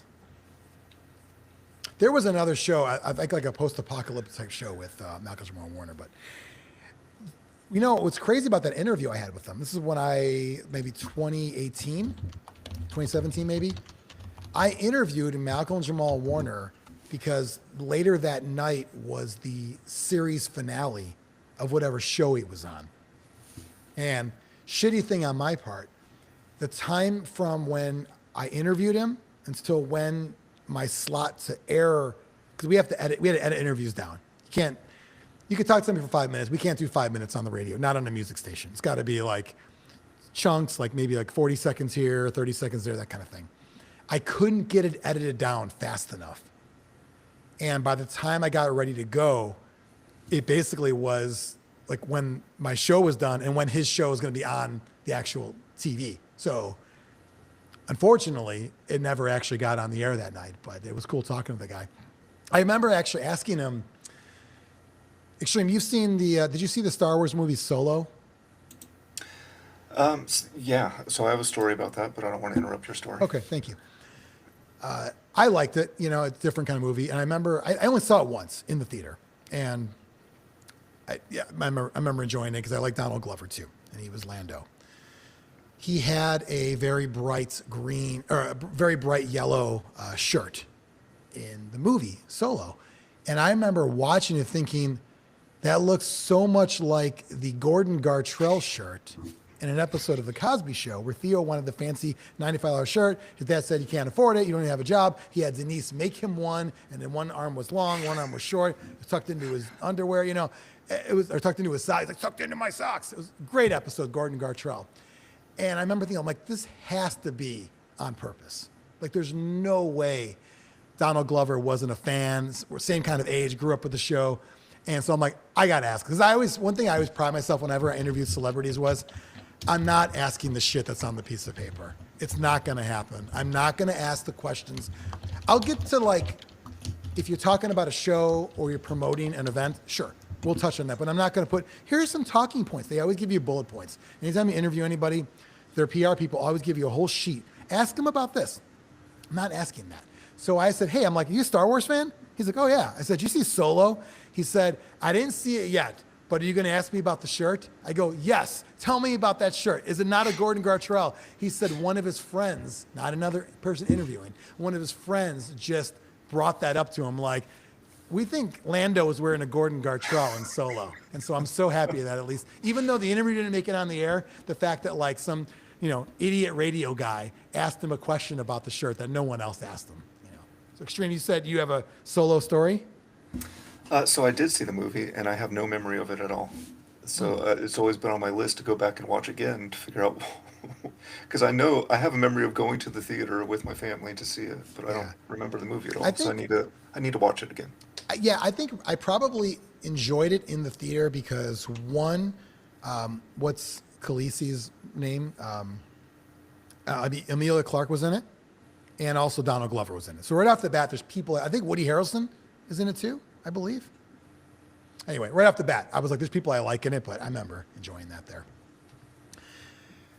We've got some other topics, Extreme, since it is a Zlurpcast, and you and I are Zlurpcast, So I wanted to kind of, when I was talking about the Zlurpees earlier, so I stopped at my neighborhood racetrack, and we do have, not where we're at now, but where our house we're moving to next month is, there's going to be both a 7-Eleven and a Wawa nearby. But here, we have a racetrack. And usually there's 8 flavors of their version of Slurpee. And of the 8, usually 5 of them are not functioning. So it's 8 spots, 5 are like just dark. You know what I mean? Where they're not even moving there. Let's hit this question up here. Eric said, how do you feel about stunties at tournaments?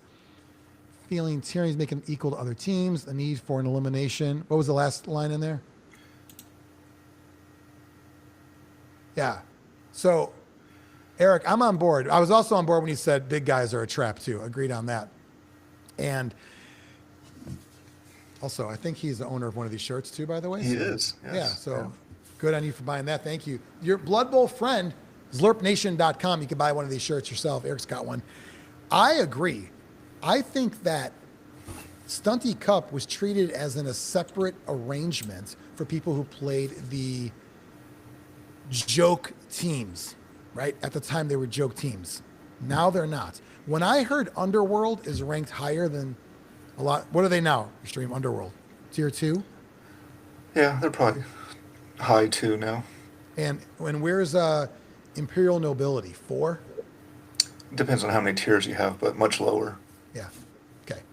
Makes no sense. I don't like, why is Underworld? Is that because they're cheap linemen? Is that why? There were a lot of different reasons. The snotlings and, cheap stuff, being able to abuse star players, being able to bring extra guys on. There's a lot of different reasons for it. I like for the love of the game. You did it the right way. I like that. That should be the way it is. I don't give a shit about Stunty Cup anymore. Sorry, Sean. Because you could just take a star. You could take stars and just win it. And I was like, well, so Griff won the Stunty Cup, not the Stunty team. I just seemed like Stunty Cup was like a kid's table. Adults table over here, kids table over here. What do you think, Extreme? I think it's different based on the rules pack for each tournament. Some tournaments do bring them up to a level, and if there's no restrictions on star players and things, they can compete with anybody because they can afford to abuse the star players more than anyone else because they have super cheap players. Yeah. But the tournaments that have started limiting what star players you can bring and stuff, stunning, are still lower than other teams. I don't think they're nearly as bad as they used to be in other editions. And really this, because we didn't have tiering and now we have tiering. Yeah.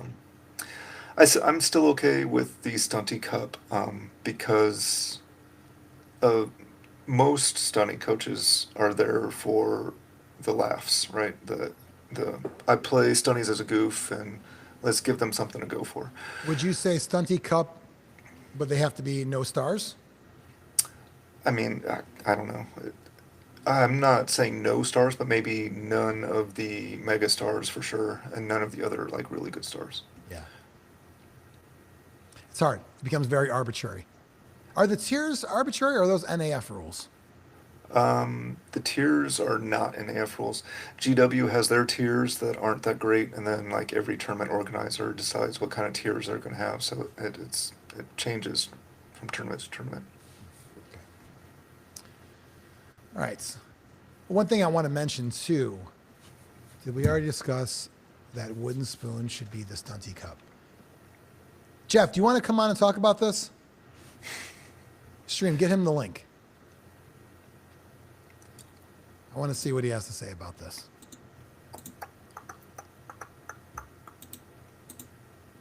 Brian, did you watch the Penguin show on Max? The first, yeah, for a while I did, not all of it. Did you get to the really good episode with Sophia? And the whole thing was just like a ridiculously awesome episode. Maybe like the sixth one in, maybe. I don't know. I don't remember what you're talking about, but I definitely made it that far. Okay. Well, I mean, I don't want to say what happened, but anyway, that was a great episode. But in general, when Penguin's talking to Vic about going to get the slush puppies, and he's like, "You ever mix all the flavors?" He's like, "You ever do suicide? You ever do suicide and mix all the flavors?" Hey, there he is. All right, let me get things adjusted. I'll slide over just a bit. It's good to see another bald, bearded man. We don't have enough of those in Blood Bowl. It's aerodynamic. Yeah? You ever mix all the flavors? You mix the flavors, Sean? You ever mix them up on a Slurpee? You know, they call that a suicide. You mix them all because you don't know what's going to happen. Yeah, but this stunty thing, some of us do. I'm going to speak for me personally, okay? I love playing stunties. And unfortunately, thanks to Brian Mitchell, I have a new concept that I'm going to whip up. Thanks, Brian. I appreciate it. You'll make sense when you see it. Okay? All right. I like playing stunties, dude. I'm done being competitive. You know, I don't need to win. I like playing new people, helping them out. You know, I don't have to win to have a good time. I need to do enough where I don't get embarrassed and get the wooden spoon, right? That's my focus and main goal of tournaments now. So have Hang out fun. with friends, help new people have a good time, and not wooden spoon. That's goals. Yeah. I think that's a good goal because you go in with very low expectations. Like, I just want to have fun. Zero, man. Yeah. I just want to have fun. For the love of the game, Brian, just so you know, versus Stunty Cup, I really love that idea more than Stunty Cup. I like the Stunty Cup because I play, and you're right, it's shenanigans all the time. Or what you can bend and break and put in there. It's like being on fucking Weight Watchers for Blood Bowlers. How many calories can I get on my roster before it breaks, right? Yeah. So you twist and you manipulate points and you take the cheap leader reroll that you get on the puncher so you don't have to spend the money on that, and you can buy 5 fucking snots for that. You know what I mean? Yeah. That's how I roll. I don't normally take rerolls. I'll take the free leader reroll as a skill because I'm limited on the amount of skills that I can take for a certain tournament. I love how you can only take 4 of one skill on your team. Yeah. You know, even Well, as ogres, that's 4 too many. Yeah. Well, yeah, because you want to try, you like part of the game of not trying to crack the code, but basically do the math side. What can I take? What can I squeeze in? And what kind of shenanigans can I pull off with it? Yeah. You know what I mean? Nobody sees a diving 2+, Noblar cage diving. You Right. know what I mean? Yeah. You know, I toyed around with the thought of taking defensive on a snotling or on a Noblar.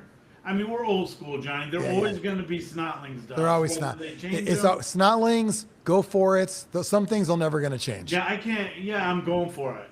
Yeah, You let's mean go a for it. rush? No, I'm fucking going for Yeah. it. Yeah. You know, those old cats like Tom Anders and all of those dudes over in England, you know, Greg Downs and all of those. Oh, old Gavin, cats, Jeff Porritt, Gavin Sutton, you know, the cats that came over. You know, they had that secret talk Blood Bowl forum. And back to the forum things. Man, Zlurpee Bowl, if you weren't on that forum, you were not informed of anything going on in the Blood Bowl world. I think, if I recall, there was a while where you, Sean, were elevated on the Zlurpee Bowl forum. You got Yes, like I a was title. telling John Lee about that. There was a secret side. Yeah, you were like, you got like the highest, like, he's got the most posts. He's in the secret forum. It's like he's welcomed into like the Stonecutters secret club, you know? Yeah, but if I'm gonna be honest with you, dude, I didn't even know that the tournament scene existed until I found the Zlurpee Bowl forum, and Brian invited me to come. So I brought my brother-in-law, and the next year we got Brian Lanier, and we were the narcissistic knuckle busters, right? And the whole, and that's what I love where the game has gone now, right? Because that really was the invention of, you know, of a camaraderie, of a community. Yeah. Fuck, you ran Super Bowl in the basement of the remember that? house, the first one. And I just gave Ryan O'Leary my Super Bowl one coin. Oh, Because he yeah. really likes that. Was it the, He really the likes freezer's that face on the one tournament. side, right? It said the freezer? Yeah. Or his face? Yeah, it was purple on the orange base thing. Yeah. And there's a lot of other cool stuff, dude, that I've kept. Like I played Extreme, my Naptown Street Ball Series token. Yeah. You know, I mean, that was back in the age, man, before tokens and metal tokens and acrylics and all that stuff. He really pioneered a lot of that stuff. And, you know, with Tom Anders driving a lot of the stuff that went on with the living rule book and his so much support when GW just dumped Blood Bowl. If it wasn't for like Impact Miniatures and them really setting the way for third-party miniatures. You know what's what I mean? crazy is it seems so common now with 3D printing and making models and doing this and that, but you know, the littlest thing we had back in the day was still a big deal because it made it special. You know, whether it was just a regular, yeah, right. Would you say that again? The little metal footballs, everybody loved. The little metal footballs were great. I remember, what tournament was it yours, Sean, that had the custom balls, like the clear ball, the flying ball? Was that yours? Nope, I did the big dice at mine. No, but like, I mean, a long time ago. Like, what? Nope. Okay. There was a tournament where it was like, it was just something like, we're going to have a ball, and one of them was a clear ball, one had wings, whatever. And it was just, but like, they were giveaways that were nothing fancy, but it made it special at the time. That's what I love, and the thing I love most now, and I have stuff, right? I have stuff made that I want to give to people that I play, so that they remember, hey, I played this cat. Yeah. My favorite thing is what Brian Mitchell had was those little coins, and if I wasn't, you know, thinking I'd be such an ass over it, I would ask him to help me make some because they were the best things ever. Woo, Jeff Rowe! Oh man, Look at this guy. the fact that Sean had this figured out before me, making me feel really, really slow. What do you mean? Figure what out, brother? Jeff was having some trouble getting into our chat here. Oh. Well, Apparently I mean, you can't- that you really can't hurts do my it through the feelings dark web. considering my degrees are in IT. Oh, well, there you go. It doesn't work through the dark web. No, Jeff. You got to go No, to a different. See, that was my different fault. server That was here. my bad. Yeah. Hey, since you're on here, Look what I did. just want to just take the made Jeff big. opportunity face to face, Jeff, to say thank you very much for helping with the Painted Married team for my Ogre Heil Open raffle. And I have Big Bertha in my Figures of Friends case that the other one was given away at my tournament. So I just wanted to say thank you very much. That was a cool concept. So You are welcome. Were we discussing Stunty Cup? Yes. Yeah. Did somebody already mention that the wooden spoon should just be the Stunty Cup? No. Wow. Wait, what does that mean? That's it. It That's a wasn't- slam on stunty coaches saying we suck ass. Yeah. I mean, that's why they play that. Wait, right? so you're saying No, instead we're of playing being to the have fun. We're competitive in our own little world. right? Wait a so second. you, Wait, you so want you the have your wooden own spoon little to be trophy at the bottom. so you want the Is this wooden part- spoon to be the best of the stunty teams or the worst? Worst. Oh, okay. Why? That's for the shittiest player overall, Jeff. Right. But you But also that's have not to- necessarily the stunty coach. I would like to say that Mike Kuhn has won the Ohio Open with a stunty team and was Right. pretty badass about it. Right. So he doesn't need any special trophy. He can do it with that one. But not everybody's a Mike Kuhn either. Nobody's Some of us are shitty Sean's, where we just sit back and, smoke I had a bowl and shitty play Sean bubble garbage all day. pail kid back in the day. It was shitty Sean. is it the scratch and sniff one? It was, yeah. It smelled like shit. No, hell no, not me. You got that bucket story mixed up with my kid, who shit himself at Buffalo Wild Wings in the presence of Tom Rummery. Oh, no. no. hold on. I was sworn to secrecy with this story, and I have Wait, never what told happened? anybody. And now you're broadcasting it? Extreme, could you play this Zlurpcast exclusive sounder, Extreme? Exclusive. I have never going told there. anybody All right, that here's story. the story. You ready? We're ready. I'm picturing it. Whippet Bowl in Mansfield, Ohio. No, okay? you're wrong already. No, how am I wrong already? It was Hooters at Chaos Cup. No, sir. That's where you took a header. No, it was I'm talking Twin about Peaks where at my Zlurpee son Bowl. shit himself. Well, is Tom still in the chat? Because I he was in the don't back know. of Tom's van, right? Yep, and it was at Buffalo Wild Wings in Mansfield, Ohio. All right. So we went to dinner with Tom, me, my brother-in-law, and Al Capone, right? He was a suave 15-year-old who thought he could eat the hottest Buffalo Wild Wings they had, right? And after eating said hot wings, disappeared for a very long time, which lasted for about 30 minutes. I go in the bathroom, he's in there crying because he had blown up the toilet, his underwear. There was no toilet paper left in the bathroom, and he was a mess. So I helped him out. Tom said, "What's going on?" You know how Tom is. Tom's not letting nothing go until he gets the whole story. He wouldn't let my kid sit on his chair. Made him sit on the floor mats. Going back to the hotel, right? And here is the best part ever. The receptionist was one of those in a really nice short skirt and the black hose with the lines down to the heels, right?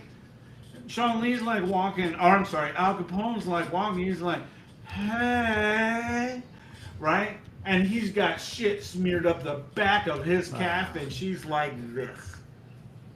Okay? That's that story. The one that you have, Mr. Mitchell, this is your life story.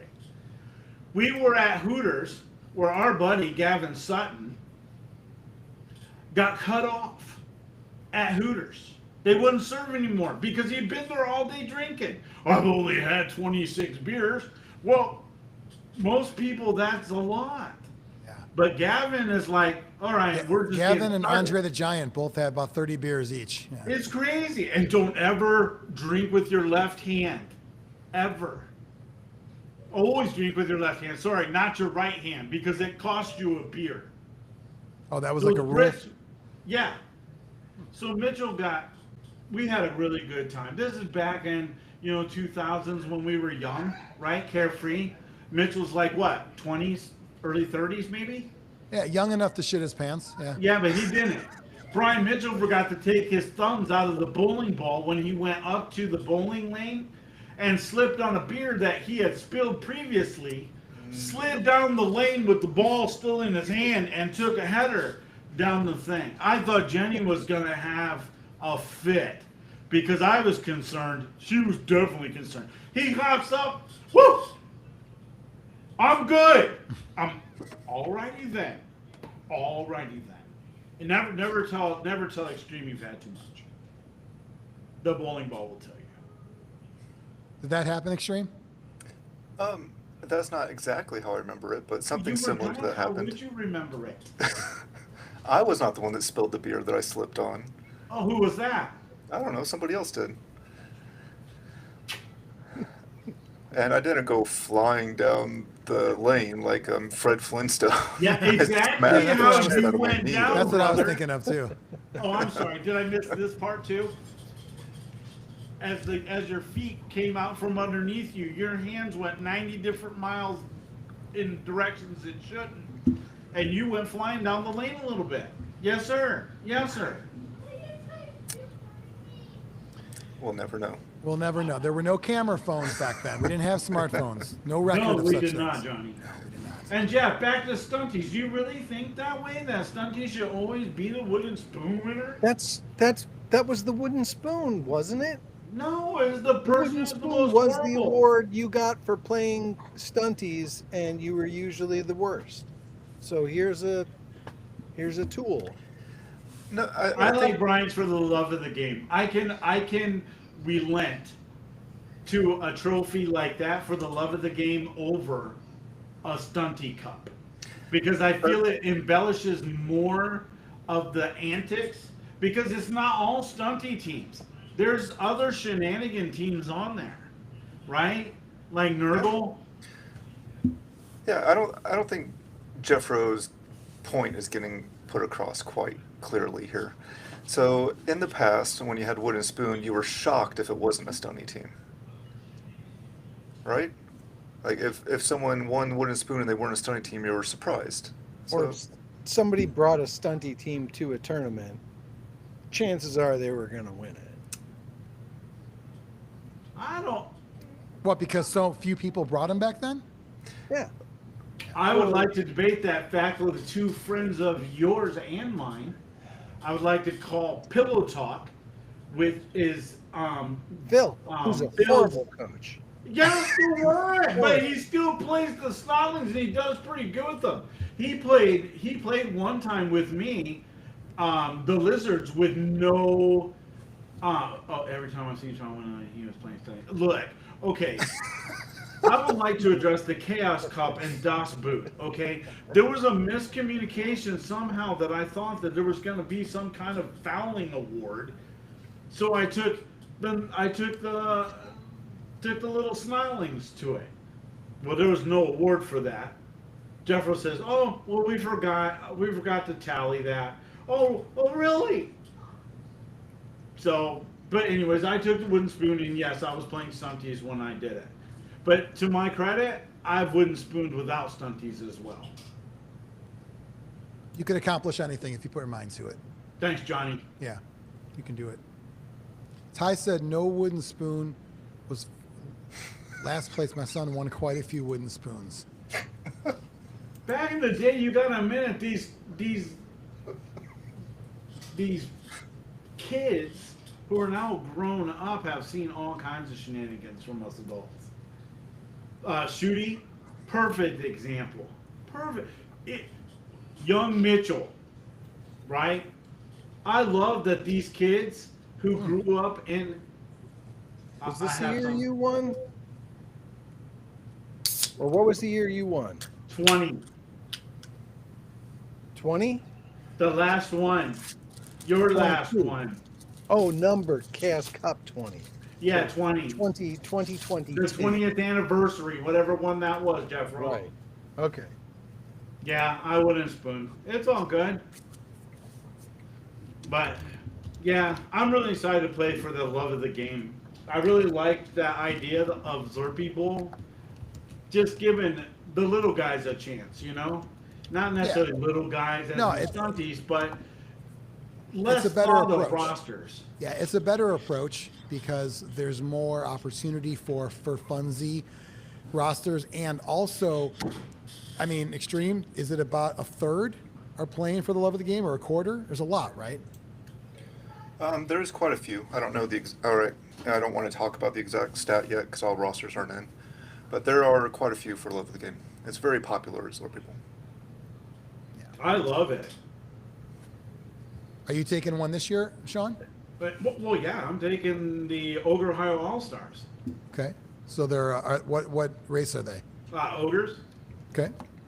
And Jeff, what are you I'm going to- doing is similar to kind of what Brian has done, but these are people that have played in Ogre Ohio. So I use their names so people hear their names. Like Brian is on there as one of the ogres, you know. And when I, you know, oh man, I mean Brian heard me at that tournament over in Indy. Man, just he wouldn't do nothing. Him and Sea-Moose. That's Ryan O'Leary. He was bummed. My during first that Zlurpee tournament. Bowl, I took the roster that you could get 3 ball and chains. Yes, I love that. Was which one? Which, for the love of the game, team is I don't that? know. I mean, you can do it now with Goblins with the 2-star players.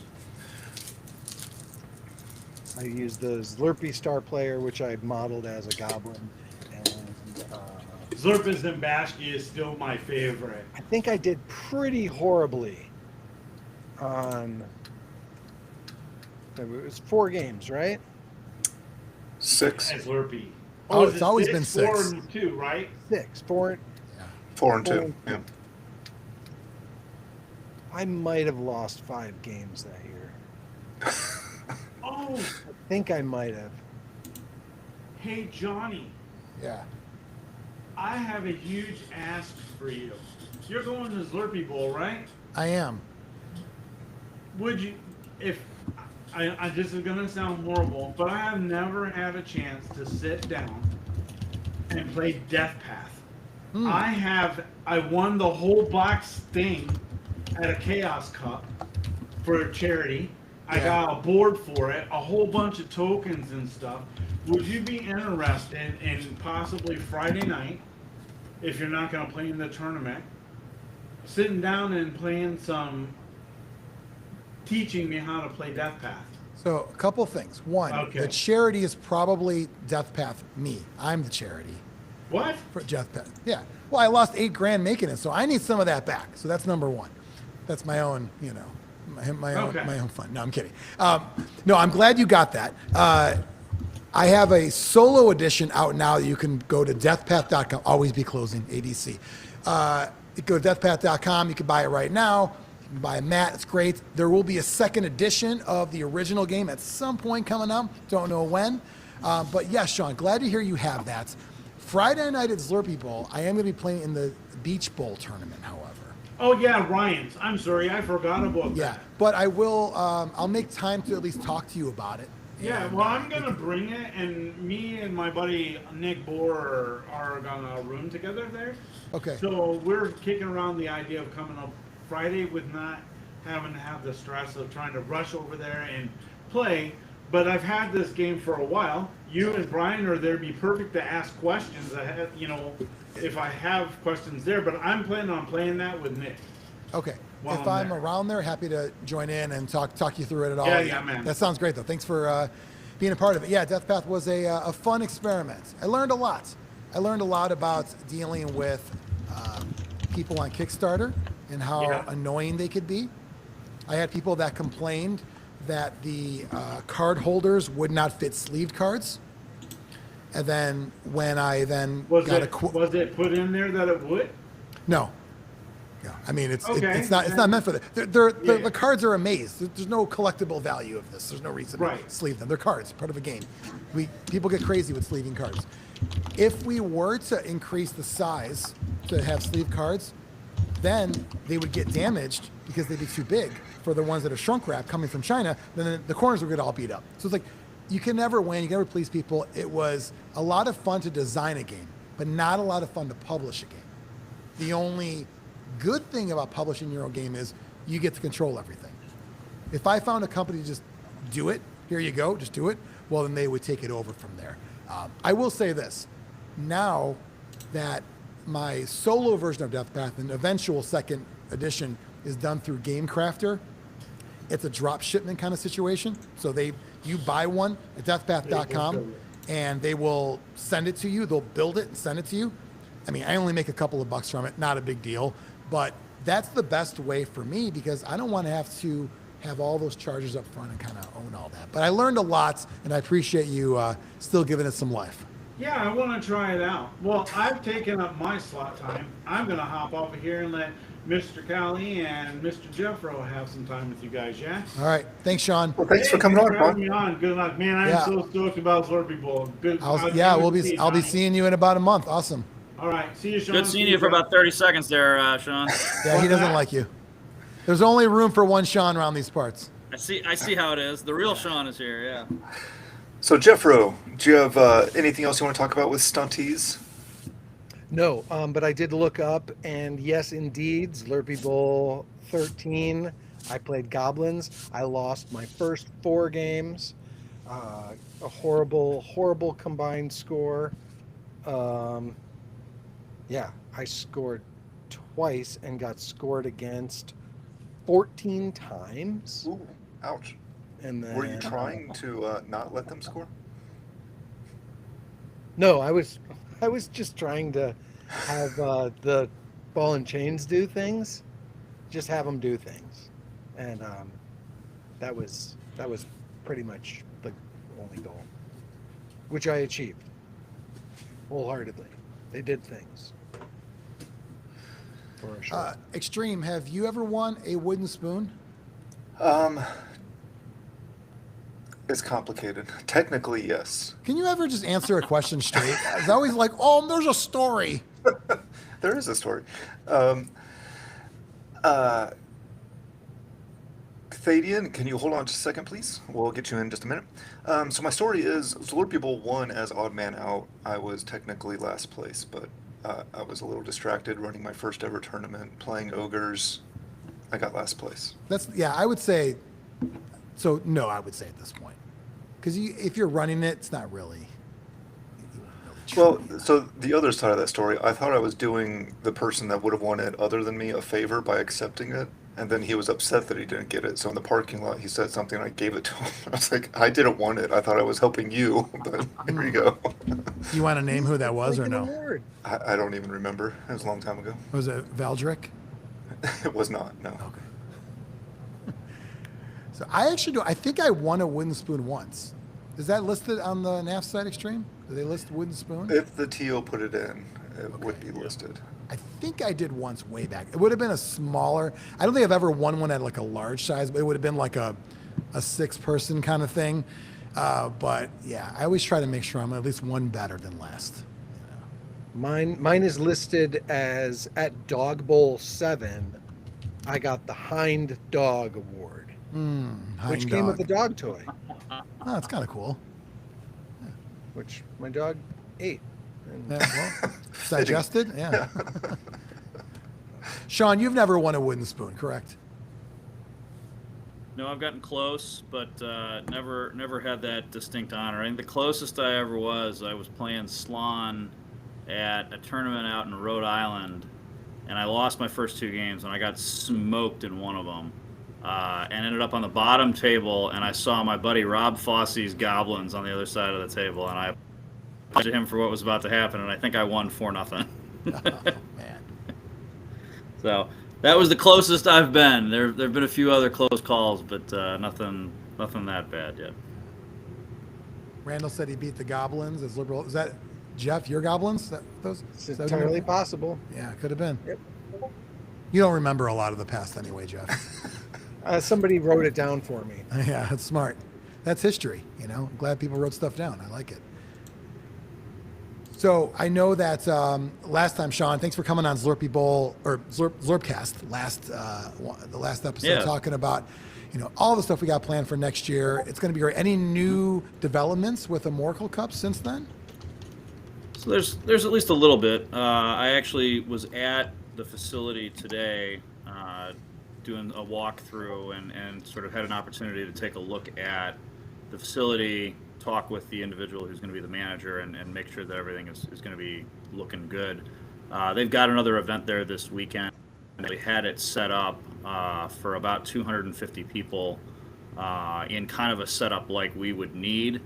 and there were probably 10 or 12 feet between the rows of the tables. So obviously far more space between than we would even need. So Yeah. I'm pretty comfortable that we could have as many people as want to come this year. People keep asking me if there's an upper limit, and I guess at some point we'll hit it. But I mean, ultimately, I think we could probably have 300 or 350 people at Oracle, which would be half again as big or more as has ever happened, and I think we'll be just fine. So, looking That's forward awesome. to that. Everything is sort of all systems go so far. We're looking to get the website with registration launched by August 1st.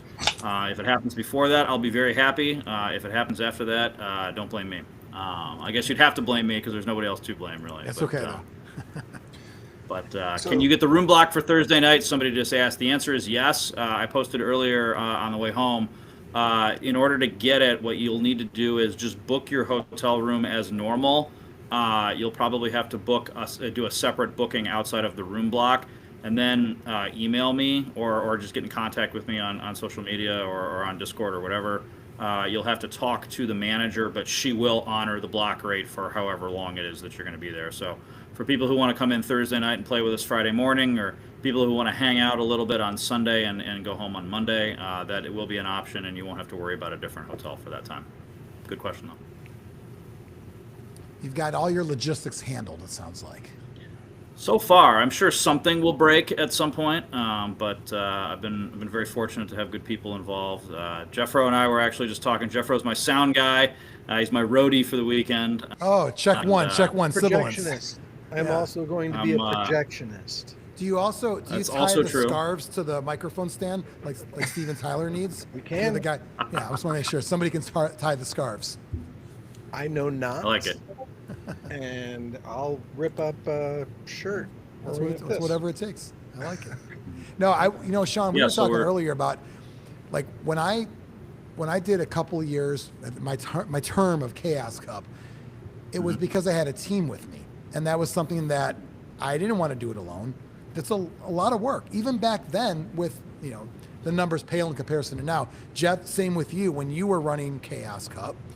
You had some people helping, right? Still, Always.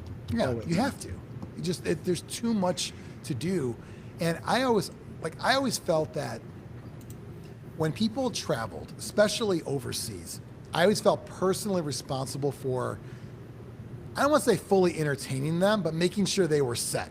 So I remember carting around Jonas and Anders and Core, and I like, where do you guys want to go? You want to go downtown Chicago? Like, we want to go to the mall. Let's go to the mall. But we spent the whole day at Woodfield Mall in the Chicago area, and it was just, I have no problem doing that because I felt like I need to do it. These guys came from another country to this tournament, and someone else might have said, not your problem, right? But I felt like I didn't owe it, but I felt like the right thing to do to be around for people. But at a certain point, that was when it was 80 people or whatever I had, 70, whatever. It was a lot at the time. I couldn't even imagine now triple digit numbers trying to be the, I don't want to say the master of ceremonies, but basically be the go-to guy. Like, do you just, at this point, both Sean and Jeff, do you just let people give them info and let them kind of do their thing? You don't feel obligated to entertain, right? Oh, I did when the Canadians came up for my last Chaos Cup, and I had my buddy from Argentina who I play on Fumble, and he was like, "I'm coming up to your tournament." I was like, "Well, shit, we gotta hit the town," and so I took him to Sluggers down in Wrigleyville. Okay. We hit in batting cages and Matthias. It was fun though. But yeah, but you Matthias, also he knew was- that it was he came because you were running it too, right? Yeah. That's part of it. Well, because we're both elf ball coaches. Shitty. That's how we. You guys played Elf Ball? Yeah. No, but we That play was the one that was in the elves, the pizza elves in box. Blood Bowl, which we call elf ball. Oh, I thought you meant the Elf game Ball. Elf Ball. I Not love I the had- enthusiastic game no alcohol. to that is. No, I had Elf Ball. it's the style of play. Okay, Elf Ball. That Elf we coaches. played. Okay. You're in good company with me, Jeffro, on that one. Yeah, I'll feel very similarly. I think when my time comes from Oracle, I'm really excited to have so many friends from around the country and frankly around the world coming to hang out in my backyard. And so from that perspective, I can't be all places at all times, but I'm probably going to be in a lot of places as much as I possibly can, just to kind of hang out and soak it all in with everybody. And like, I would encourage you to, if possible, lean on other people for help. I know it doesn't come naturally to a lot of people to ask for help, but everyone's willing to help. But I think everyone's doesn't want to step on your toes either, or like waiting to be asked, kind of thing. Yeah, no, so far everything has been sort of just lining things up, and we're starting to farm some projects out for some individuals, and your time will come too, Brian. Don't worry. Extreme, I'll if make you sure it wanna help really me sucks, set whatever up- it is. You want to help me set up some projection screens and some snorkel lenses on projectors Thursday night? Sure. I mean, that's some super exciting work there. You Could can you, be my will- P2. Could you splice like one little sliver of a penis in there, like in Fight Club? Just like one little like they don't know what they saw, but they saw something. You know what I'm saying? I'll make No one that. uses film Shoot, anymore, I'll Tony. make that the still store. That'll be the Yeah, default. I mean, Oh, no film? Right. I will say this. When I was talking earlier about, driving people around, thankfully, things like Uber and Lyft, people are now at the point where even if you're flying in, you don't have a car, they can be relatively self-sufficient. You still want to feel like, what's the good restaurant? What's the good bar? What's the good whatever, So you still want to feel that, but at least now we don't have to drive everybody around everywhere. That was always the thing for me, was chauffeur at the same time, and that is just exhausting, On that note, Go ahead. I love doing it. Okay. That was how I got involved in Chaos Cup, was showing up and saying, I can help. I have a car. I'm local. Let me drive around, pick up somebody. Are you flying in from England? I will pick you up at the airport. You traveled enough. Well, I appreciate. I may do not be remember the one that. to ask to do that. That's probably not my strong suit. 4 Brits came over to Chaos Cup one year and wanted to go to downtown Chicago on my way out of town. I was like, where? And I was like, okay, I'll take you downtown. Do you want to get out here at the corner? And they're like, yeah, this is fine. It's like, okay, see ya, I'm going home. Did you really leave them? Yeah, they're alive, so they did okay. But Okay. I mean, I was on my way home. They good. knew I was going home. But I got some stories, though. yeah, so the hotel is within walking distance of several restaurants. There's a Benihana literally right across the street, for example. There's probably 15 different places to eat in a 2-minute drive, and there's probably 3 major restaurant districts that are within a 10-minute drive ultimately. So that should go, I think, pretty well. And if people aren't going to be having cars when they're here, if anyone has been to Chaos Cup recently and has seen the ride share program that they do, where there's people giving cut rate rides to and from the airport, we're going to be doing something very similar.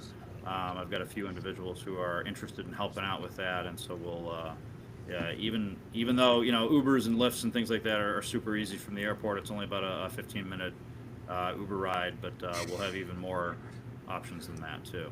Nice. What is that? Is that an elf? That's the original Wanted to see the Chaz elf model. balls. So that was the Elf original Chaos Cup mascot, Chaz, who had a nutsack on him. And Who I was supposed to give to James Luft, and then I asked for it back so that I could play with this at Zlurpee Bowl. is that I'm not sure he's gonna get it back. Because I mean, Can- is it? who made it? Do you I remember? have no idea. You gave it to me. I know, and I wish I can remember who made it for me. Because do you have the box too, Jeff? I do, but I keep some Keep your weed in there. else. Yeah. I do. I do. I can find Yeah. it. There's a lot of shit back here. No, I remember called- that. It's great. So I think it's Extreme revived Chaz for Zlurpee Bowl last year, but the stunty version. So Extreme in the lore, is the Chaz that Jeffro has the teenager or the adult of Chaz? I don't know. I don't know Chaz that well personally, so I didn't really get into it with him. You can write it yourself. You can write it right now. I don't actually care. So go ahead. I'm most upset that he beat Zlurpus last year in the head-to-head. I don't know what happened at Zlurpee Bowl, but it was a failure. I will tell you though, not only will Frankie Fangbanger beat Zlurpus this year in the new battle, but Here it'll goes make Bang Bang. That's right. But on my Beach Bowl team, Zlurpus is on my Beach Bowl team as a goblin. So I'll try to make up for him, not pulling his weight with the team. Danny Zucchini will be back. What's going on over there? Is that John Cena? Is that John Cena? That's some nice woodwork. Is he in church? Our next guest is, is that a Zlurpee cup up there? There's a look at Zlurpee that. cup, but it also looks like he's in a confessional. Well, that's kind of what this is, isn't It's it? his Zlurpee trophy. I always appreciate it when I see Solid Cabinet when he posted online, show off all his teams, and there's Zlurpee cups everywhere. Like, hell yeah. There's Chris. Let me unmute you here.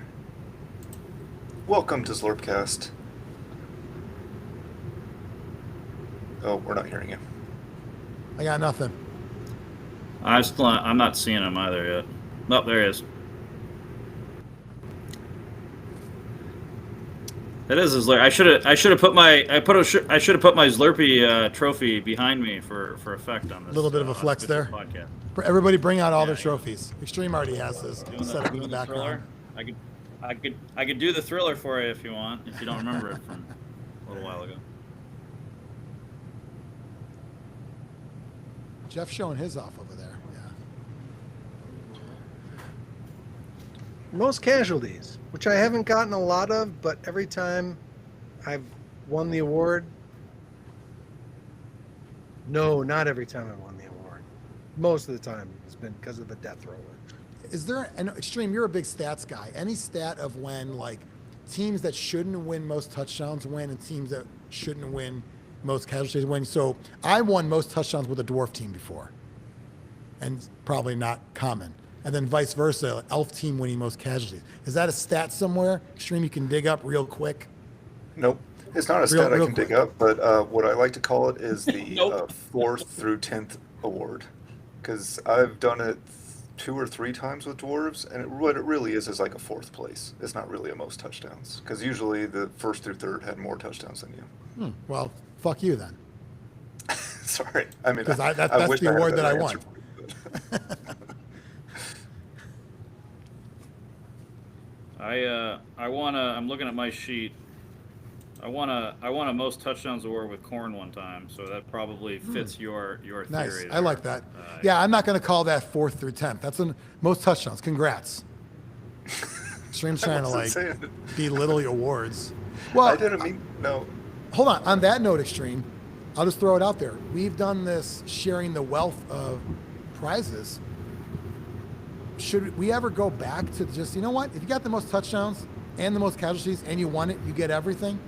Or would that not be a good choice? No, I like the sharing the wealth thing, and I wasn't trying to disparage anyone's most touchdown award. I'm just saying, a lot of times it really just means you did really well in the tournament, but not quite good enough to get 1st or 3rd. So here's an honorable mention prize.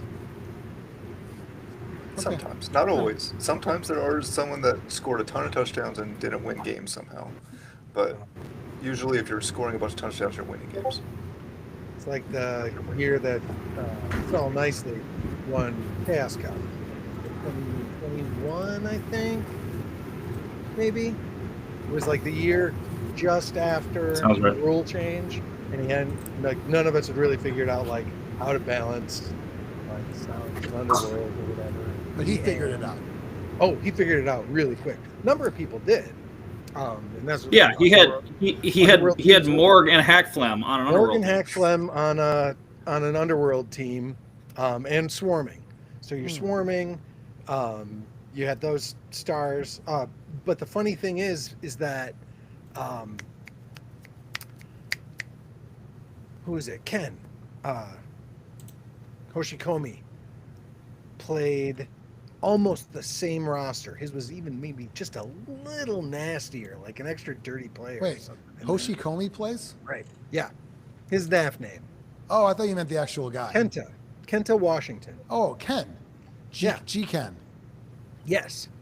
Okay. But he came with practically the same roster that Saul did. And in his first game, like 45 minutes after the start, he comes up and I'm just like, holy cow, that was a really fast game. And he's like, diced, and I was like, what? Wait, what? Yeah. He's like, yep, I got completely diced. And his opponent, my buddy Rich from Minnesota, he's like, yep, I diced the shit out of him. Everything I did worked. If I remember, he got failed. smoked weekend too. Yeah. Is your friend Rich? Is that Rich Heffron? Yes. I think I owe him a trophy, by the way. Don't give it to him. He doesn't Okay. deserve it. All right, because I wanted to give it to him when I thought I was going to run my last term I ran when I was in Des Moines, and he didn't come to the second one, but I owed it to him. I don't have his address, but it's a goat turn. It's a goat trophy. Just at put some it on point. the state line and give him the GPS coordinates. Is or that how something. Minnesotans get their stuff? You just put in the state line and walk away. They're just whatever it takes. Never. All right. So Keller says he got most touchdowns with the Kemry team. Interesting. My favorite part of this live Zlurpcast so far has been some of the old names that have come up and Yeah. people that we haven't seen in a while, but apparently still listen to Zlurpcast. So that's awesome. Yeah, it's they're still out there, and they came alive for this one. And I like it. Frampton comes alive. Old Blood Bowl players come alive, and that works out. well. Keller Reeves has been doing quite a bit of rugby for his Canadian compadres and comedy. Yeah, he's a jokester. He is. Yeah. Funniest guy he knows. Oh, that he knows. Yeah. That he knows. Yeah. But in truth, when I was out west and I decided to just bus up to the Vancouver area and I met him, I saw him and his son in a comedy show, and his son had an absolutely hilarious joke that nailed, and nobody laughed at it because they had already heard it 3 or 4 times. Why'd they hear it already? Because you he did the same. He did the same set. Oh, okay. He had done the set before, Yeah. but from a person who had not seen the joke, he delivered it fantastically. What was the joke? Do you remember? It was not a super long Shaggy Dog type story, but the punchline is basically after he's going to his doctor's office and he realizes that, well, I must just be allergic to cocaine. So Okay. I bet it was funnier when he did it, though, right? totally funny because he had the whole long Shaggy Dog set up. Yeah. And you kind of knew a little bit of what he was talking about beforehand. I totally blew it. I'm not. That's okay. No, I kind of set you up I'm because not because that always you don't ever want to tell someone else's joke. You did a good job, as much as good as you can do. So, Jeff, I appreciate you joining us. You've got some cool Blood Bowl stuff in the background. You got an old school Chaos Cup trophy from the old box set back there, and old fun stuff. And you're going to be bringing a stunty team or for love of the game team to Zlurpee Bowl. You said are you going? Who, me? Yeah. No, I can't go this year. Oh, you can't go. Okay. I might. See, here's the thing. I might be You able to should go. go. I'm not going to be able to find out if I can go until the week before. And I'm not going to do that to extreme. I'm not going to say, oh, am I, or sign up and blah, blah, blah. Just can't go. So here's my plan is if I can go, I'm going to show up as a fan. I'm going to start normalizing showing up to spectate Blood Bowl tournaments. What do you think about the only way to get dedicated fans is to actually bring somebody, a real person? Ooh. I think, you know what? Start doing that. Just start saying anybody who brings a spectator Yeah. gets. Well, I gets, mean, if the an head extra coach is dedicated fan. head coach is a real person, so it's not like it's crazy to talk about real people being in the game. Head coach is a real person. I still want to do, if you get thrown out, you have to leave. Like if the ref throws you off for fouling, you have to walk away and your opponent finishes the game on his own. Or you bring an assistant, a friend, a child, somebody to take your place. So with your rules, Matt Forbeck had 2 dedicated fans. Actually, then each of those had 2 dedicated fans on their chest. Yes. Sorry. Yeah, so that's yeah. A deep cut, but You seem like you're really. That's fine. That moment is really burned in your brain, Extreme. Are you in awe or are you a little jealous? Because you do bring that up from time to time. No, Jealous. really sad and annoyed by the whole thing that he felt that was necessary. Is it because he wrote a better Blood Bowl book than you'll ever write? That's definitely true. Yeah. But just saying, that had nothing to do with the situation. Okay. It was pretty funny, though. I mean, it's pretty badass, actually. Funny and also badass, like. Was it? I don't know.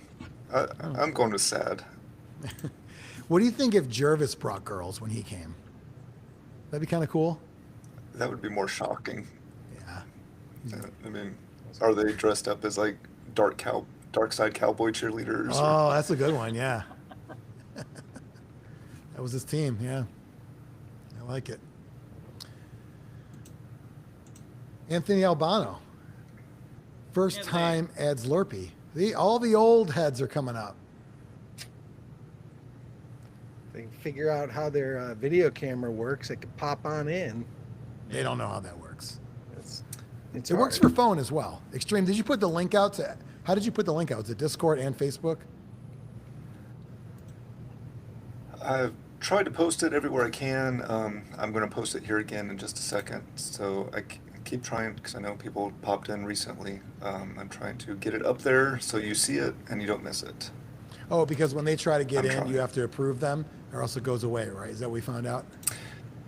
Yeah. So if you want to hop in, you will have to ask a question, and then once I have your question, then I can let you in. It doesn't have to be a question. It could just be Answer like, my fuck question. off, right?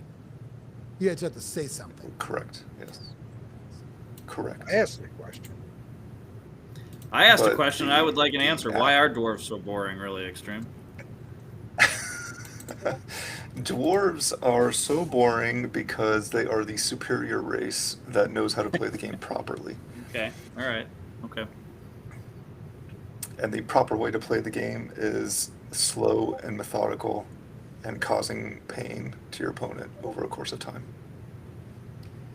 For a team that is None of notoriously this slow, ball nonsense. you don't play slow with them, though. You play fast with them, but they are slow. Yeah, so my motto is think slow, play fast. Think slow, play fast. And don't read too much into it. It just works for me. Don't read too much really means into it. nothing. It just works for me. I like it. Think slow, play fast. Don't read too much into it. It works for me. That's a good slogan. Put on a shirt. Yeah. Be a hot seller in Zlurpnation.com. Get your Blood Bowl Friends shirt today there, by the way. This one always gets Right a up lot there of with attention. right up there with Vanderby sucks. Vanderby sucks. Yeah, this one gets a shit ton of attention. When I wear this in public, the amount of normies who ask me what this is and what's it from. There was a bagger at the local Publix, what we have is our supermarket chain. It says, "What's that shirt?" Or "Cool shirt." I was like, "Thank you." And then she said, "What's it from?" I'm like, "Oh fuck!" Like, we're almost done ringing up. I got like meat that's gonna like get warm if I talk too long. It's Florida, it's hot, you know. I said it's from a video game, and then I walked away, because that way it's generic enough. It could be anything. I don't have to explain what video games are, and just left it at what it was. And it's not totally a lie, because Blood Bowl is a video game. Fair. So about maybe 2-3 weeks ago, I was in my grocery store. I just popped in on a random Saturday just to buy some stuff for dinner, and I'm making the rounds, and I'm getting looks from people all over the place, and I'm not I'm kind of whatever. And so like I'm getting in line, and this mom with like her kid in the stroller with her there on the shopping cart is giving me this like evil eye, and I finally dawned on me I was wearing my Vanderby Sucks t-shirt like out in public, out with the normies, and they're all looking at me like, why are you wearing this like borderline derogatory t-shirt? Yeah. It's because they were all fans of Feast of the Flesh font, I'm sure. That's part of True. it. Good Now- job on that too, font nerd. Yeah. Well done. Yeah, no problem. Well done. Feast of the Flesh. It's one of the best. It's no 28 Days Later, but it's pretty good. It's Did you the same. did you like how I angled it though? It was fantastic. Now, Is Vanderby is he like a household name in these areas you frequent? Like, would they know this is like, oh my God, this guy's talking shit about our boy here? So know his I've never parents. run His never parents run were into anybody that has made the connection. But I wear it to league night with people who do know who he is, and they do tend to think it's pretty funny. Yeah. It's actually the funny story about it is it's actually an extremely comfortable T-shirt. I don't remember who Is, makes it, isn't it? but the Sticker the mule. cotton in it is really soft. It's a really nice T-shirt. Yeah. Sticker mule. Yeah. Jeff, you still buy from Sticker Mule? No, I don't, but they make comfy T-shirts. I hate to say it, and the stickers are cheap, but I don't like the guy. What can I Right, do? exactly. That's the point. I know. Hey, you know what? I had Chick-fil-A today. What can I do? You know, it happens. My kids call it homophobic chicken. Yeah. They know what it is, and sometimes they're like, And it's well, tasty as fuck. So, I'm- you know. I'm kind of in the mood for some homophobic chicken. I get it. Anthony Albano says, I want to suck on them tatties Can't taste t-shirt. hate. Or he turned a few heads there. Yeah, Anthony, so wearing that in public, suck on them tatties, I could see where that might cause some looks. Because that's not something you normally see, you know. If there was a Why You Laugh T-shirt, I would probably buy it. I'm just saying. I was hoping to find a way, maybe for the next time, because this is, you know, successful so far. A sound drop thing in the live show for why You Laugh would be great. Suck on them Vanderbeek I know how to do Yeah. it. Oh, you can do it, Extreme? Do we? Because I have that soundbite loaded in the system, in the file section. Oh, you have to upload it as media. It's not here. You should look under music. I have your. So suck on Vanderbeek's tatties. Was that what the request was? Yeah. He doesn't. He's too thin for tatties. Vanderbeek's a very svelte man. I can see there's tons of those T-shirts. Just sell them outside. What was that? Sell them outside a Planned Parenthood. Somebody applauding, yeah. Extreme's trying the All the basic sound pack that comes with this. Those are the only ones on there. You don't have anything uploaded, sir. Do I have to do that? Okay, to send it to you. I don't know. All right. I don't have the Why You Laugh. You have that power. All right. Can I send it to you? Because you're the host. Why don't you entertain the masses and I'll send it to you? Oh, sure. You're the host. Entertain the All masses. right, guys, That's I'm not my gonna role. I'm That's gonna go your ahead role. and bounce. I'm just give here. somebody else a chance to come in and say hi to you guys. But this has been fun. Let's do Thanks, this again Sean. sometime. Appreciate you coming on. Take care, everybody. Yeah, See thank you, buddy. Were we limited on the amount of time that we're here, or that I'm here? Well, I mean, You. there's not a so far hard not stop. now. No. It's not a hard stop. Okay. Why I do didn't you know have if there like? was a limit. Do you have something you want to get off your chest? Well, no. We could have 10 guests at once. Okay. Plus. Actually, no. We could have unlimited audience members. You're an audience member. I don't want to get too behind the scenes for you guys, but Extreme's the host. I'm the guest. You're the fucking audience, Jeff. You're the fucking audience we let in. No limit. No limit soldiers here. So you can go as long. You have something you want to get off your chest? Is that why you're asking? Because the floor is yours. No, I just wanted to make sure that I wasn't hogging things. I had heard other people were going to be. Was Stephen Scott already here? They coming later? We had Steve and Scott were in right at when we launched. They kicked off the show, and somehow people stayed on afterwards. That was surprising. Thought they would have scared them out. Actually, surprisingly, they didn't plug both down. If I was them and I'm invading our show, I'm gonna go. What are you guys doing? There's a new episode of Bolt Down. Go check. You know, I would just. But they were all class. Well, Give it to 'em. they're kind of big stuff. So Jeff, what are your Blood Bowl tournament plans for the rest of the year? I have Summer Jubilee coming up.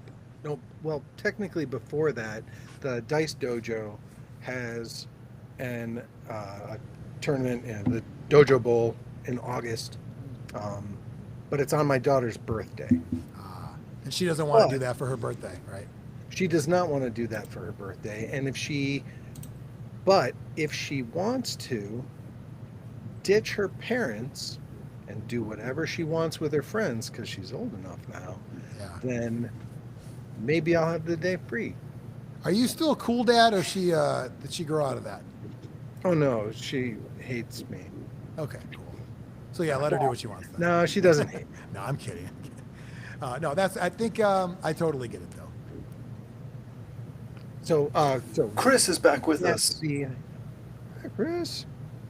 With working microphone now. Oh, All right, welcome. We could have all been messing with you the first time, but we weren't. No, I know you won't. I had to get the IT department to come over here and fix my laptop. Oh, nice. Yeah, now IT is showing up. Okay. Hello, IT.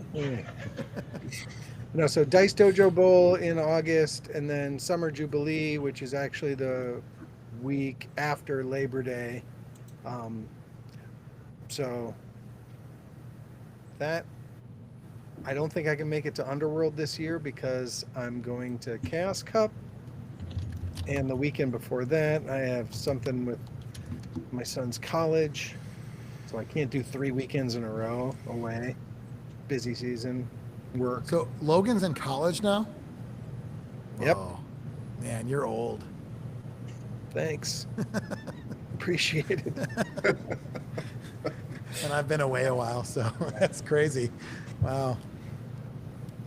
Well, that's awesome. I got to play Blood Bowl with Logan at his fraternity house last year. Nice. Over Dad's weekend. Because You're like, let me show you kids how to really party. They're like, no, sir, we don't do that anymore. we don't party like that anymore, sir. We all. He wanted to introduce his fraternity brothers to it. Yeah. Do they like it? They were somewhat interested in it. Yeah. But You never know. I remember when I first, I think it was probably when I first started playing Blood Bowl way back, would have been mid-90s, hearing about it being a big thing at a college, because if you want to do a league and you got people that are around all the time, they could play a bunch of games and they're all together. And I thought that'd be a kind of a cool setup, because it wouldn't be like a typical league where you're trying to schedule, someone doesn't show up and this and that. So I think that would be kind of cool. Keller said, not bragging, but haven't played Blood Bowl since Chaos Cup 2021. Yeah, I guess that wouldn't be a brag. Randall too. That seems like a sad, sad life to me. we Ooh. missed Randall though. We missed the Randroid. Yeah, Randroid, motherfucking Randroid.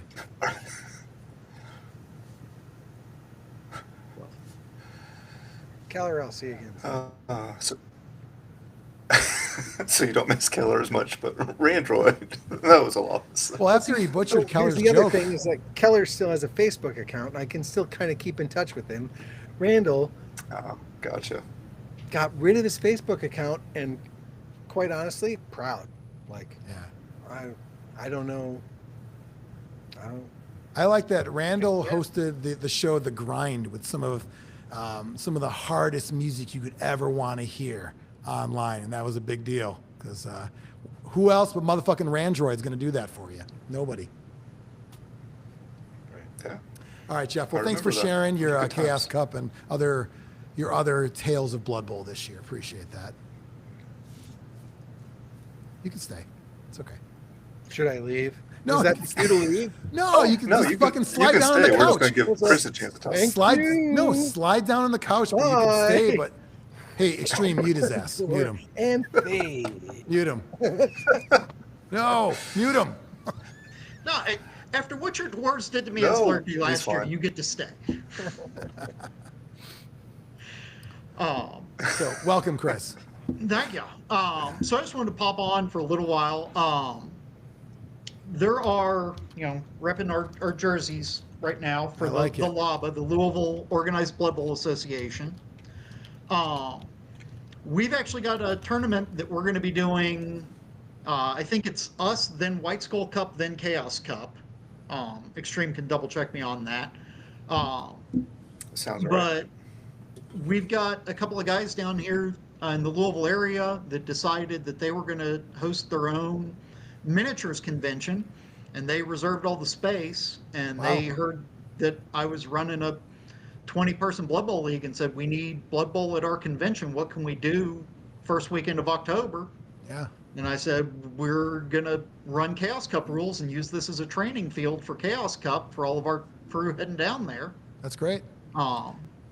So first anytime Saturday, you could get, if you can get somebody to kind of be the host and help you out with that, why not? Okay. They're going to help you generate more possible people coming out. It could be bigger and better. Resources. Sounds great. well, not only that, but between advertising through the North American Blood Bowl Discord, Zlurpcast, and on NAF, we're now up to where we've got Zlurpcast listeners that have already reached out to me and said, yeah, we just happen to be flying back into the U.S. that weekend. So we've now already have somebody that says, hey, I'm pretty sure if I'm flying in from Vietnam, that qualifies as most distance traveled, right? Yeah, It's like, most likely. I will make an award for that. Let's go. That's right. Like somebody come in and beat it. Let's see Yeah, how that's far awesome. we can get. There was a tournament run in Downers Grove. It was the first time that somebody from the Dice Dojo decided to run their tournament. They put it in through the NAF, and there was a guy who was in Chicago with his family, his wife, daughter, 2 boys, and all 3 of the boys played Blood Bowl. And he contacted him. He's like, can I drive out to Downers Grove and play in your tournament? And he's like, absolutely. I think they end up winning. The older kid won the tournament. Dad won most casualties. And the younger kid, phenomenal orc player. So, just because of the NAF.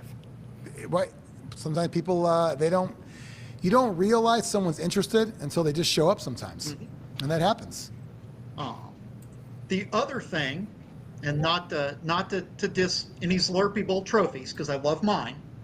But, It's a good one.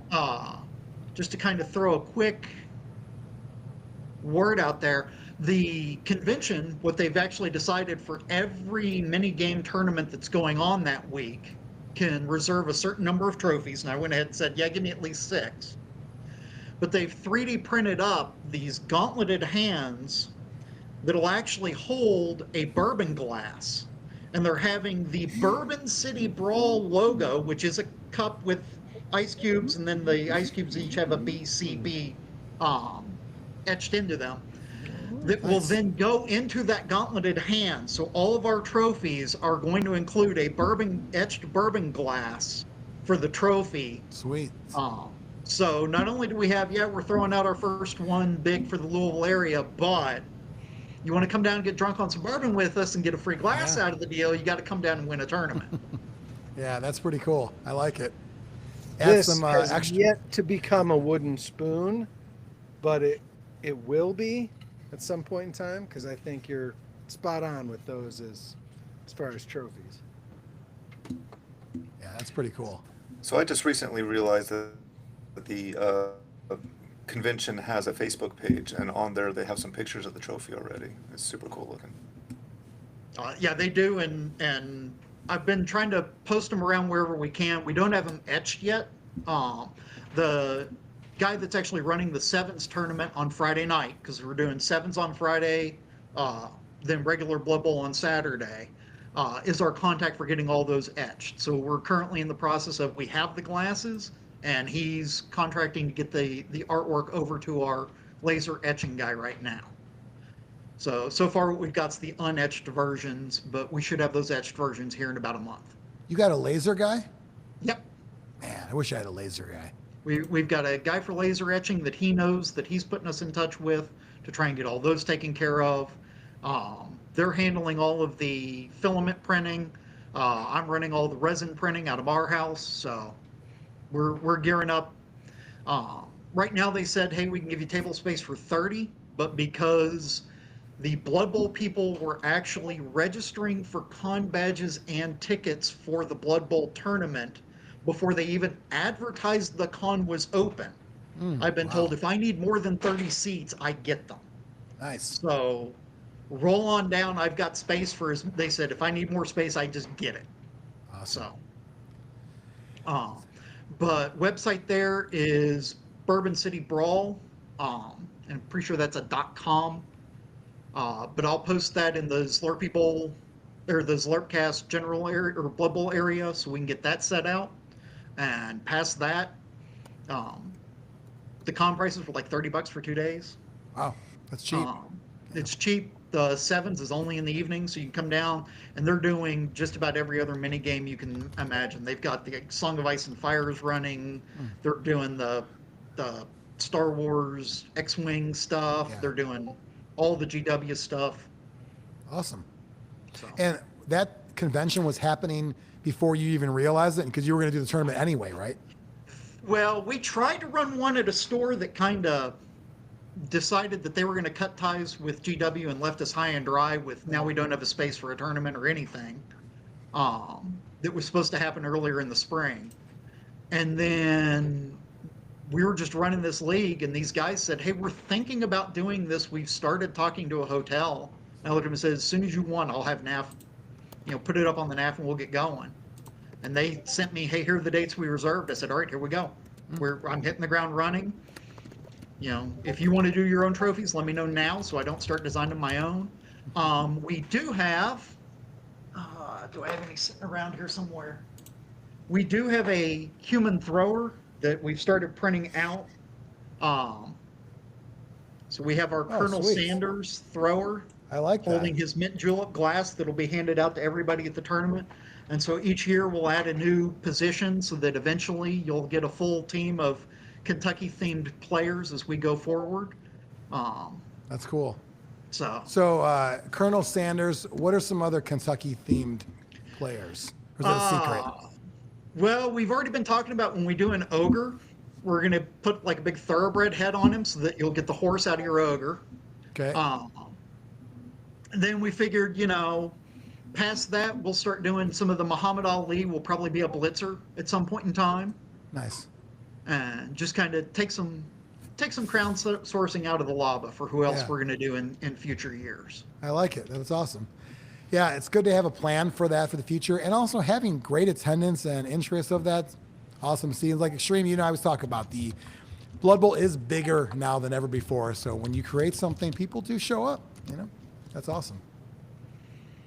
And hopefully, we've also started, promoting it a lot more. I think this year, the Louisville crew sending some 18 up to Zlurpee Bowl here at the end of next month. And I know we had 2 flew all the way out to Oklahoma Bowl. So we finally got the Louisville crew starting to actually roll out for other tournaments in the area. And like I said, if we get the 20 of them to show up there, plus everybody else we get going in, we should have a huge crowd going. Sometimes getting locals is the hardest thing. You think they're going to be there, and then they screw you over. So hope for the best there. Absolutely. Well, like I said, we had 3 that went up to Cabbage Cup, and then had 2 of us joined with one of the Indianapolis locals that drives down for our league. Don't know why he decides he needs that hour drive for a league, but he does.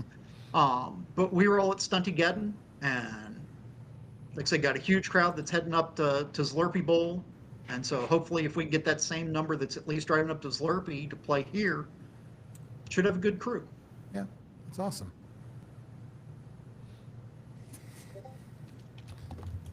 Extreme, are you Yeah, I are know. you planning to go to Mike, that Alex, one? and I are all coming down for bourbon. Yeah. Yeah, Mike, Alex, and I are all going to be going down. But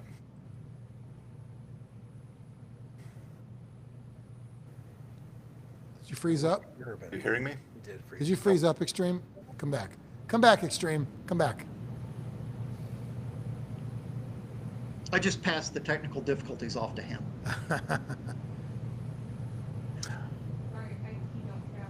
Yeah, So- my AT says she doesn't I think I'm travel, back. so. Mike, Alex, and I are all planning to go to Bourbon City. We heard that. Which of you drinks the most bourbon? I win that one.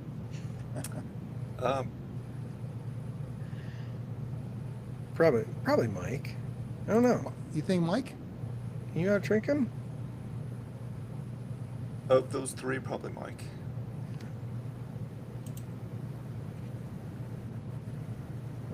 Well, I just wanted to hop on and just say that for a little bit. So I'm going to duck out because I still haven't had dinner yet. Yeah, you should go eat. Well deserved. Thanks, Chris, coming on. I hope your attendance is awesome for your event. Sounds like a great setup. So nice work. Absolutely, and look forward to seeing all y'all up at Zlurpee Bowl. For sure. See you, buddy. Thanks. Jeff, you can slide over on the couch if you want.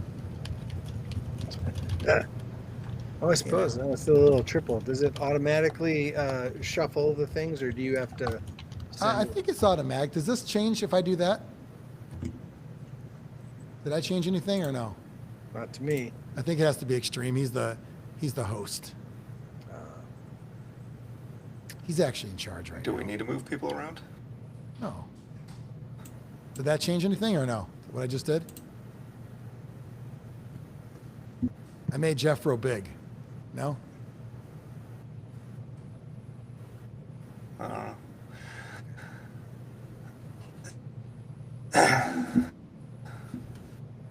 So Jeff, well, we covered a lot with you. Anything else you want to get to?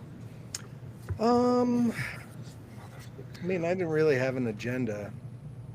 I don't have an agenda. I don't need to do the circuit. I'm not running anything. Any new music from your band? Something hiding in the bush?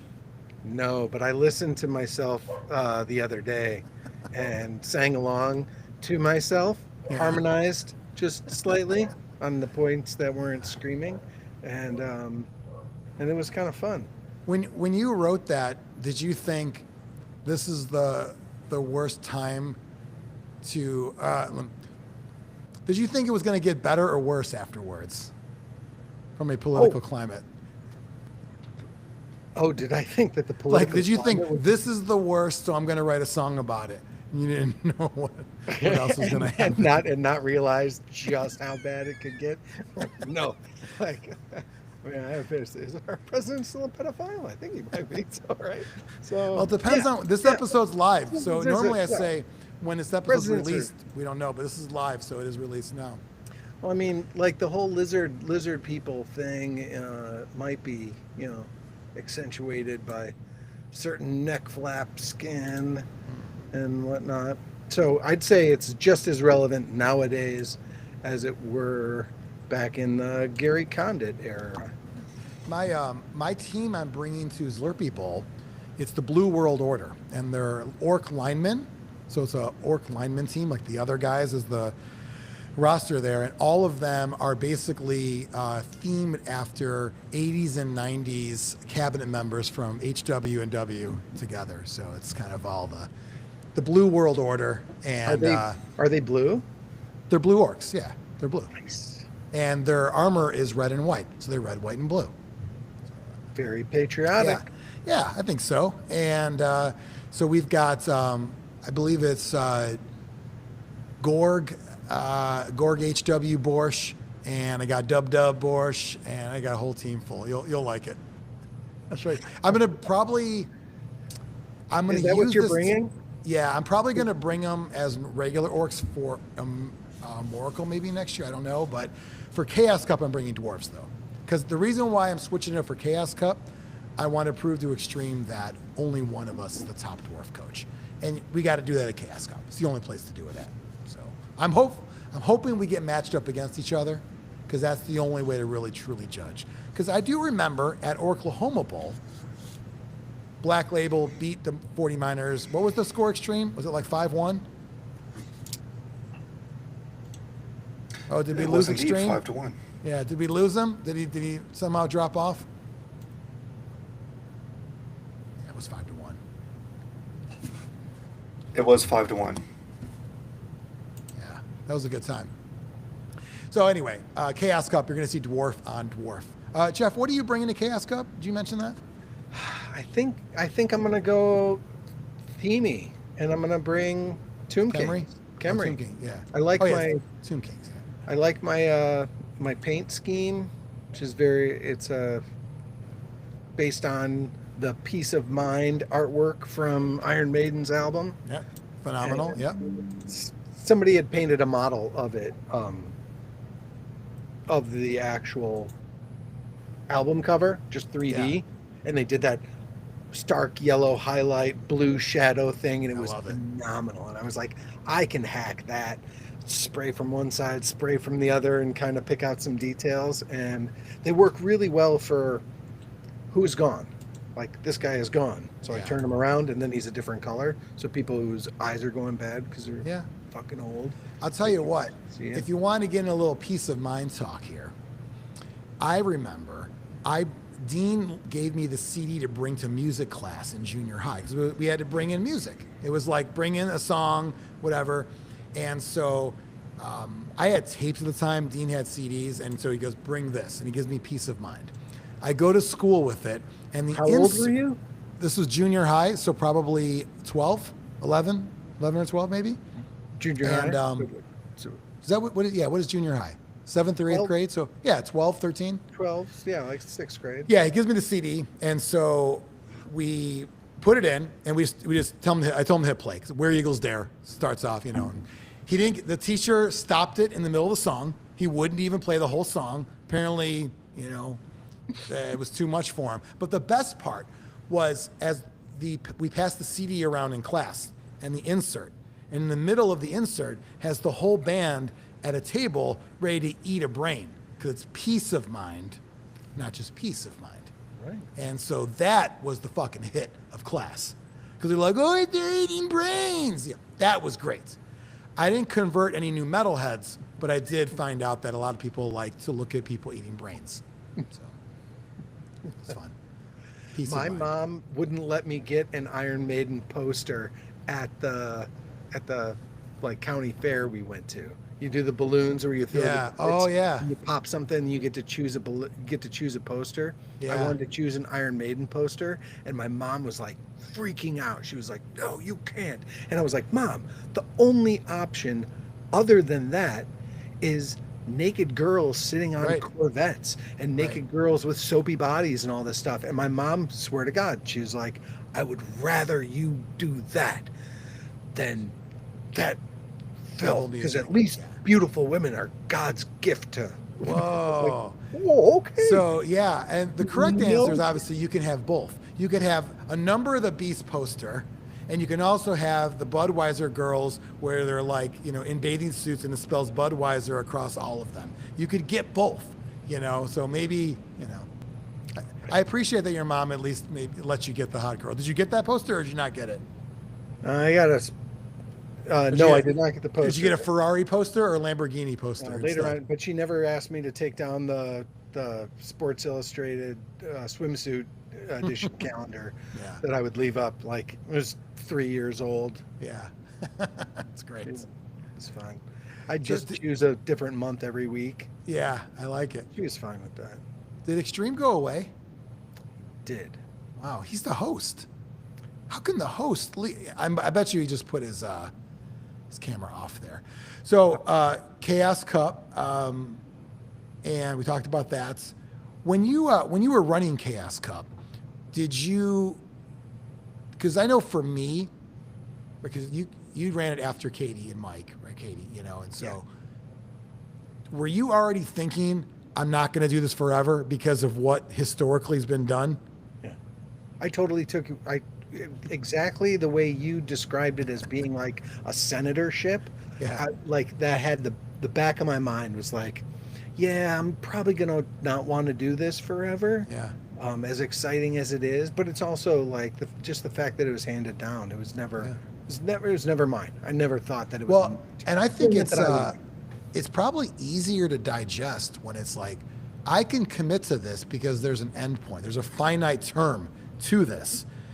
Because I didn't think of it that way initially. I just thought, because Tom ran it for more than 4 years before that, from 2004 to 2010.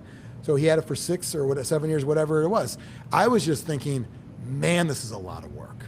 And it's a thankless fucking job, but, necessary. Fun at times, don't get me wrong. Fun, but like stressful, and it's a lot. I mean, there were things I always struggled with. There was one year I was running Chaos Cup, and I had so many complaints about people that were taking too long on their turns. So they would come to me and say, you got to do something, you got to do timers, you got to do, counting on me to police that kind of shit. And so I remember one year I met with this guy that ran a local chess club, and I rented chess clocks from him. And I pulled them out as like a scare tactic to people, but I didn't have the balls to actually put it on the table because I was getting like looks and complaints. Why do I get one? They don't get one. It's not my fault. When in reality, what should have been done is either you put them out the beginning for everybody the whole time, or you don't use them at all. Walking around saying, don't make me do this, don't make me. It wasn't a good scene. And so it's like, that's the kind of shit that I always felt that I could do. I couldn't please the majority of people because there's like, oh, well, what about? I'm like, man, this is a lot. I just want to fucking play. And so I was looking for a way out by my third year. You know, most politicians are looking for re-election in their third year for another term. I was like, I'm looking for someone to pass this away to.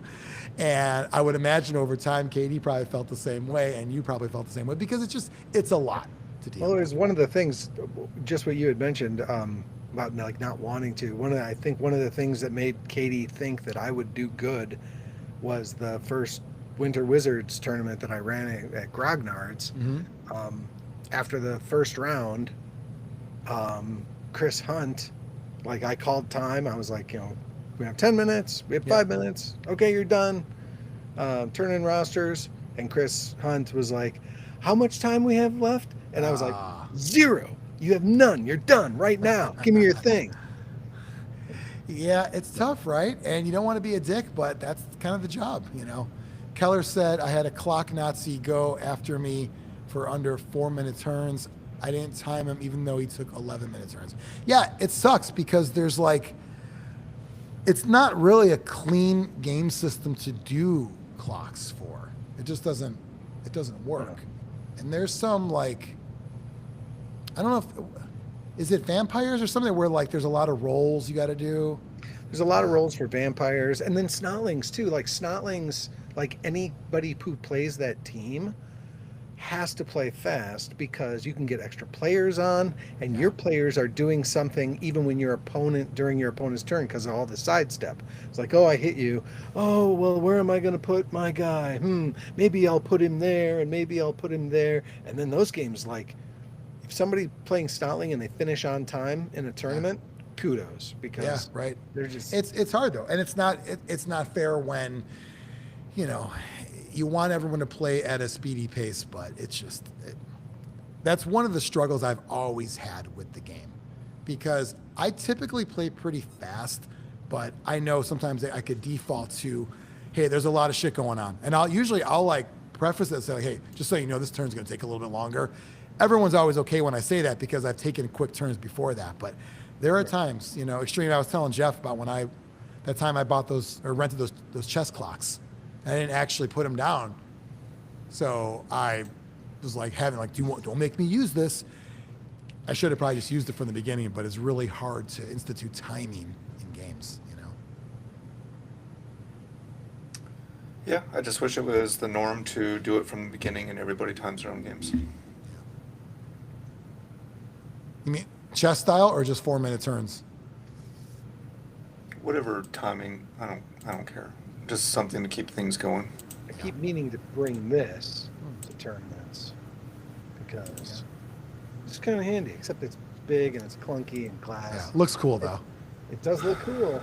Yeah, it's a neat toy. I like it. But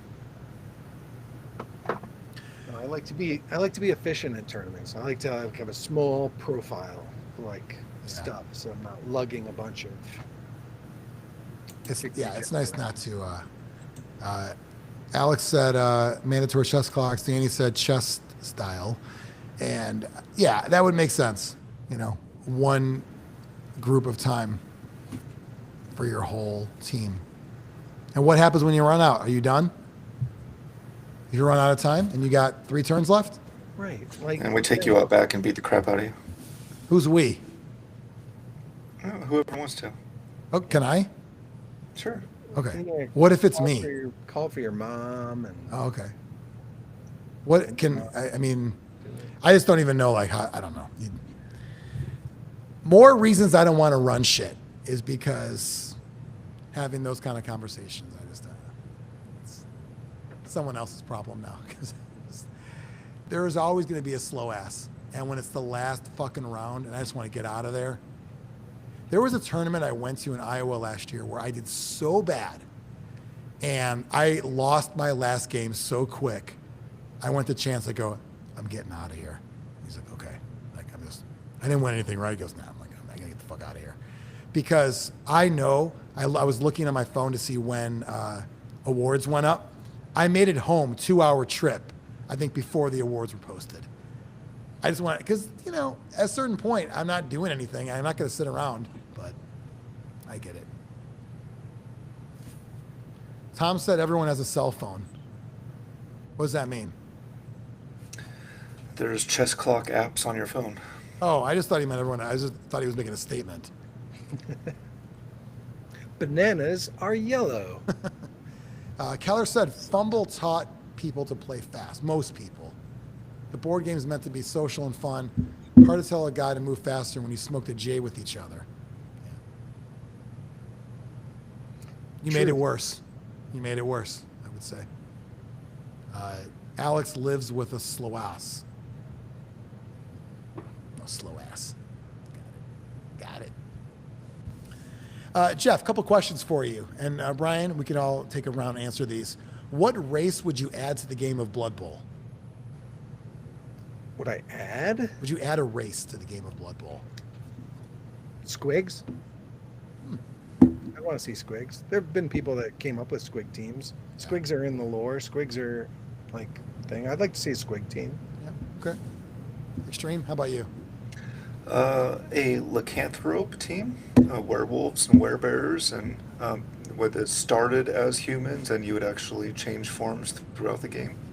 That was the original rules. That was the Yeah. Second edition werewolves.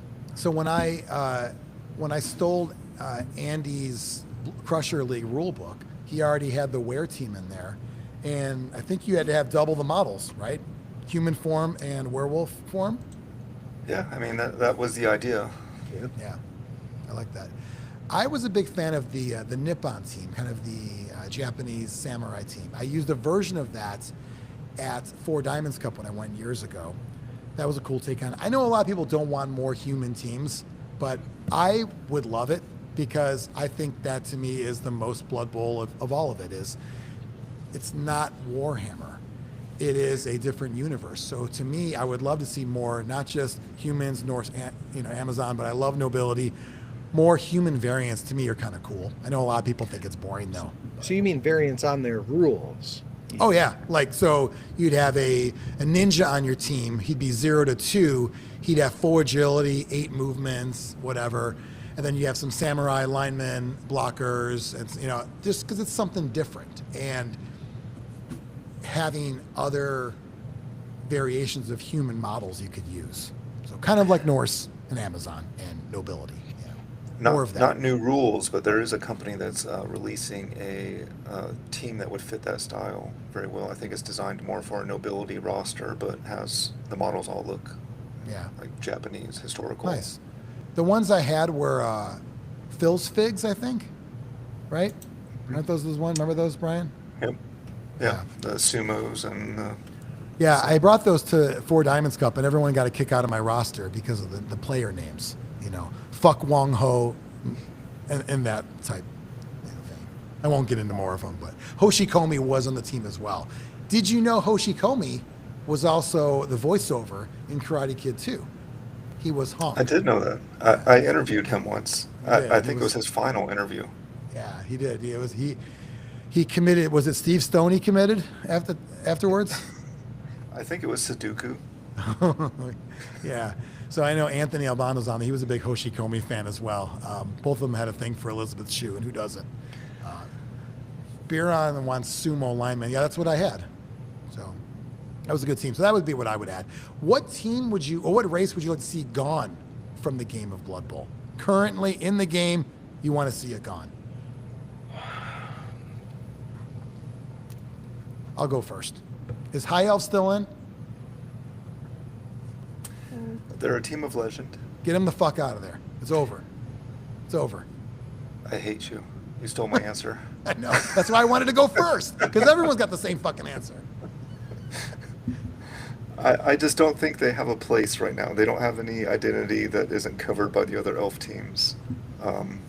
So I think it's okay for them to go. I'd be fine with that.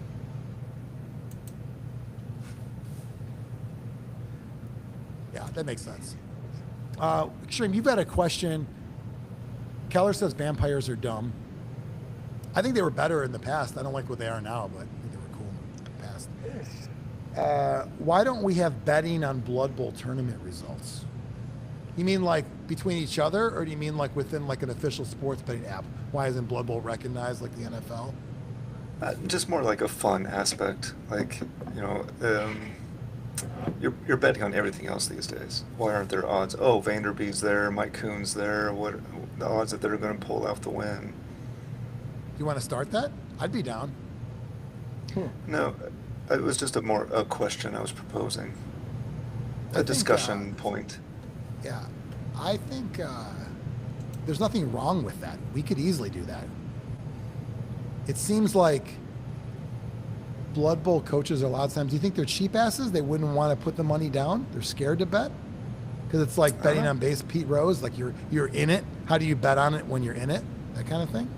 Well, that would bring up a whole other aspect of it, right? Could you bet on it if you were playing in the tournament that had some influence over things? Yeah. Jeff, would you ever bet in the tournament you were at? I can't say I wouldn't. But like the I don't gamble. When I go to Las Vegas, I don't play cards, I don't do slots, I don't gamble. It's occasionally I'll play poker, but not for money, just with chips. Yeah. I Chips think chips are money though. No, because we didn't buy in. There was no technical. Okay. We just gave chips and played with them like they were money, but there was no financial whatever. The only bets that I like are like if you're watching a football game with a buddy, and my buddy Chuck and I did this when we were at Las Vegas Open a couple years ago because playoffs, NFL playoffs were happening that same weekend. So later on, we were just sitting at the bar and like stack of $1 bills. 2nd and 3. I bet they get 4 yards, and put $1 and say no. And somebody just comes up with some stupid, completely random thing. Yeah. A basic like really thing. I like somebody offensive lineman's going to get injured in the next 4 plays. Yeah. Okay. Yeah. The most fun I've had with sports betting has been baseball, just who's going to hit home runs. Because it's so just random and crazy. You put $5 in, like the apps, which they don't work down here. FanDuel doesn't work in Florida, but that was great because it's just like the odds are always crazy good. You win money, and it's like, it's $5. Why not? So I've had friends hit trifectas, weird trifectas like that, and it's a hoot for them. If I got into it, I'm sure it'd be really exciting, and I'm sure I'd lose a lot of money. Yeah, I bet. So Extreme, if you want to institute that and make it a thing, I'd be down. Probably not. It sounds like a lot of work. Yeah, it is a lot of work. I'm going to bet that I win Chaos Cup. I'll take that bet. Okay. What do you want to bet? $1. How about 100,000 doll hairs? Ooh. Well, I'm not going to count them. Doll hairs, yeah. You get it though? Instead of dollars, I said doll hairs. Right.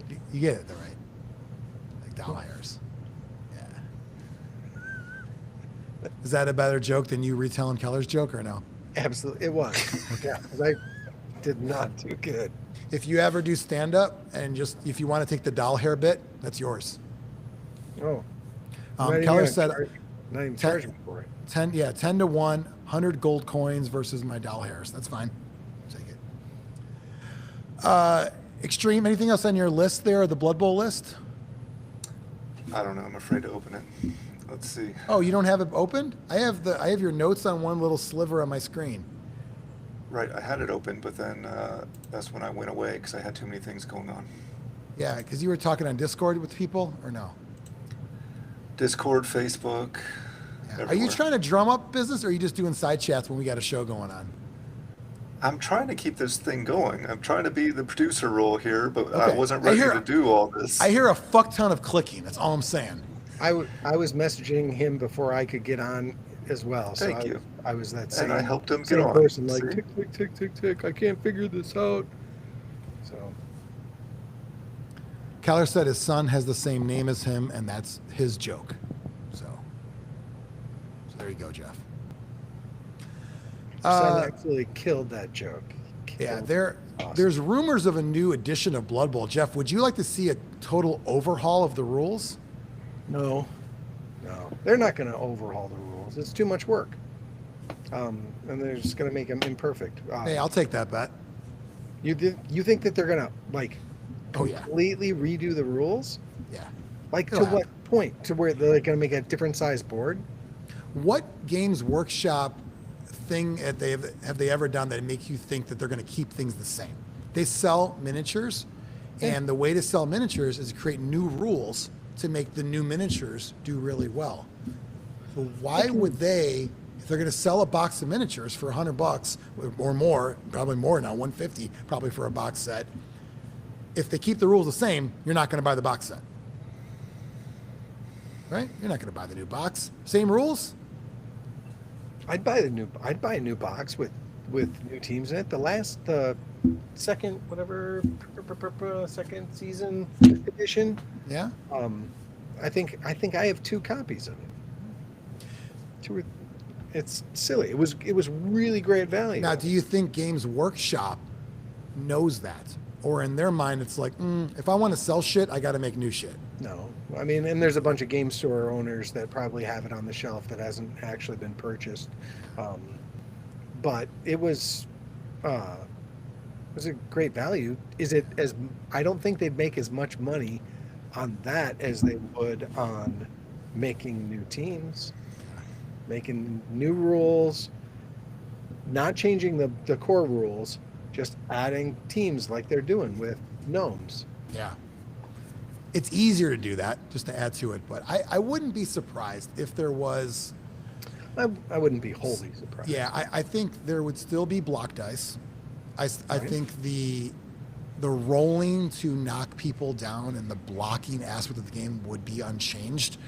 But I could see other things in the game as far as like skills and activations and turn sequence, that kind of stuff could be altered. But I bet you blocking would be the same, because I think they're invested in the block dice. I think that would be, as a core mechanic, but it wouldn't surprise me to see other things like activation tokens that you can only activate this many, kind of like some of their other board games like Underworld, that kind of thing, That's interesting. Because the original second edition, first edition, there wasn't a turnover rule. Every one of your players got to move, even if they knocked themselves down. You could kill your own team with blocks that you've thrown by breaking that was truly the never-ending game, because there was no, doing away with re-rolls probably would be a good idea. That would speed the game up in general. Just saying, fuck it. If you want to take the skill that goes with it. So I don't know. I mean, I think I would like to see, I know most people would not that watch this, so that's fine. But I would like to see new rules, because it's just something different. It's the same core game. Sure, there's some changes, but it's the same shit since '93. So I wouldn't mind seeing a different take. It could be worse, could be better. We don't know. It's going to be changed, though. The problem is when you play something for so long, it's kind of like that person at any job that's reluctant to change, because, wait, if we have to start over, I'm no longer the I know everything person at this job. Now we're all at the same place again. Same thing with Blood Bowl. You got to relearn this shit. The reason why I'd rather have an overhaul, I don't like learning a new rule here and there. Like, oh, what does this do now? Oh, that skill doesn't work because I'm prone? Oh, fuck, I don't remember. I hate that shit. If you're going to change things, just fucking change it all then. I don't like, because like Scott was mentioning earlier about, I don't remember little tweaks to the rules. It's not going to happen. So, Stream, I'm sure, disagrees. 2, 3, 4, 5, 6, 7 versions of Living Rulebook.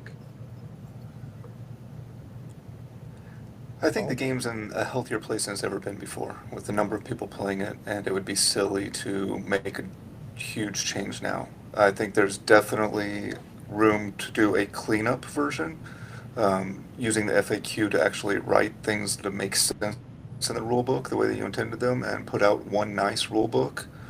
And I think you put out a new set, people that already have the old set are going to buy a new box set. I think we've always thought that in the past. No one's going to buy it, no one's going to buy it, but we're proven wrong. And the number of new people that have started playing since the 2020 came out, because it was on the shelf, it's going to be the same thing again. Hopefully I don't they think learn you the have to lesson. do- The one thing that sits on shelves at stores are like all those pitches and cards. Probably don't need those. Probably don't need all those pitches, but teams probably get bought. I mean, they're cheap enough, you know. The cards are just weird because it's a limited release too. So the people that actually care about the cards like have to get them right away. Otherwise, they have trouble finding them. They do that for all their games, and it's insane because let's say you get into, I don't know, Kill Team, 40K, whatever, and it's a year after that factions thing came out. You can't find the cards. You got to go on eBay and overpay or whatever. It's just they always do that shit with cards. And like Blood Bowl, you don't need them. For other games, I get it. You don't need that shit for Blood Bowl anyway. You have a roster. Every game store I go to, I see a whole shelf full of pitches, though. Goblin They pitch, should, Dark Elf pitch. I see them at every store. Go back to the scheme of you have to wreck your stuff somehow. Like the guys who would, like, if your player got injured or dead, you had to smash that model. I'm fine with that. Your pitch, you know, you had a wizard lightning bolted, so now you got to burn a hole through the bottom of it with your lighter and ruin your stuff. If we bring back that into the culture, then I think You say bring back. When did you do that? there was a teams that in the Illinois area that played where We burned models? they would wreck their models. Phil knows. I never met them, but Phil did. That's funny. Years ago, I was in a Necromunda group, and there was like this guy built this tower, and he put a little Dixie cup at the bottom. And so if your guy gets pushed off into it, he has to land in there to stay alive. Not like these are all fucking metal models. We're gluing like fucking las cannons on people's. It was a mess. That does remind me a little bit. There was a card game in the 90s, back when every franchise had a card game, like late 90s, early 2000s. And it was the Highlander card game. And when you played the quickening card to beat somebody, you had to tear it up in front of them. Nice. Yeah, it was pretty Nice. pretty valuable card. But that happened at GenCon. There's people like crying and shit, which I like to see. I like when gamers cry. There was a game that I played. It was with my friend who introduced me to Blood Bowl, and it was like a little build a clay model thing, Yeah. and like that's your warrior, and different things that you do, spells and whatnot that were cast were done to the clay model to wreck it. Like one of the spells was like stomp, that you could take your fist and one hit, see how much you could smash. We did that, and I had the bright idea of using toothpicks to hold little clay body parts together. So I had a little clay guy with arms and a toothpick that held his head, and Crazy. then I built both of them for my friend because he wasn't as artistic as me, and then I built his, and then I cast that spell Smashed it. and whack, had a toothpick stuck through my hand with a little clay head hanging on the end of it, and I was just like, that's where I introduced myself to puncture wounds. Yeah. That's a lesson learned. Yep. You know, Make it bleed. was it kind of like a voodoo doll? Were you trying to like hurt him? I think it was kind of like that. It was a Yeah. little skirmish game thing, whatever, Yeah. between your clay model and theirs, and you could do different stuff to it, lick it, smack it, throw something else at it. There might have been like a cut something, but I built a bridge out of toothpicks once.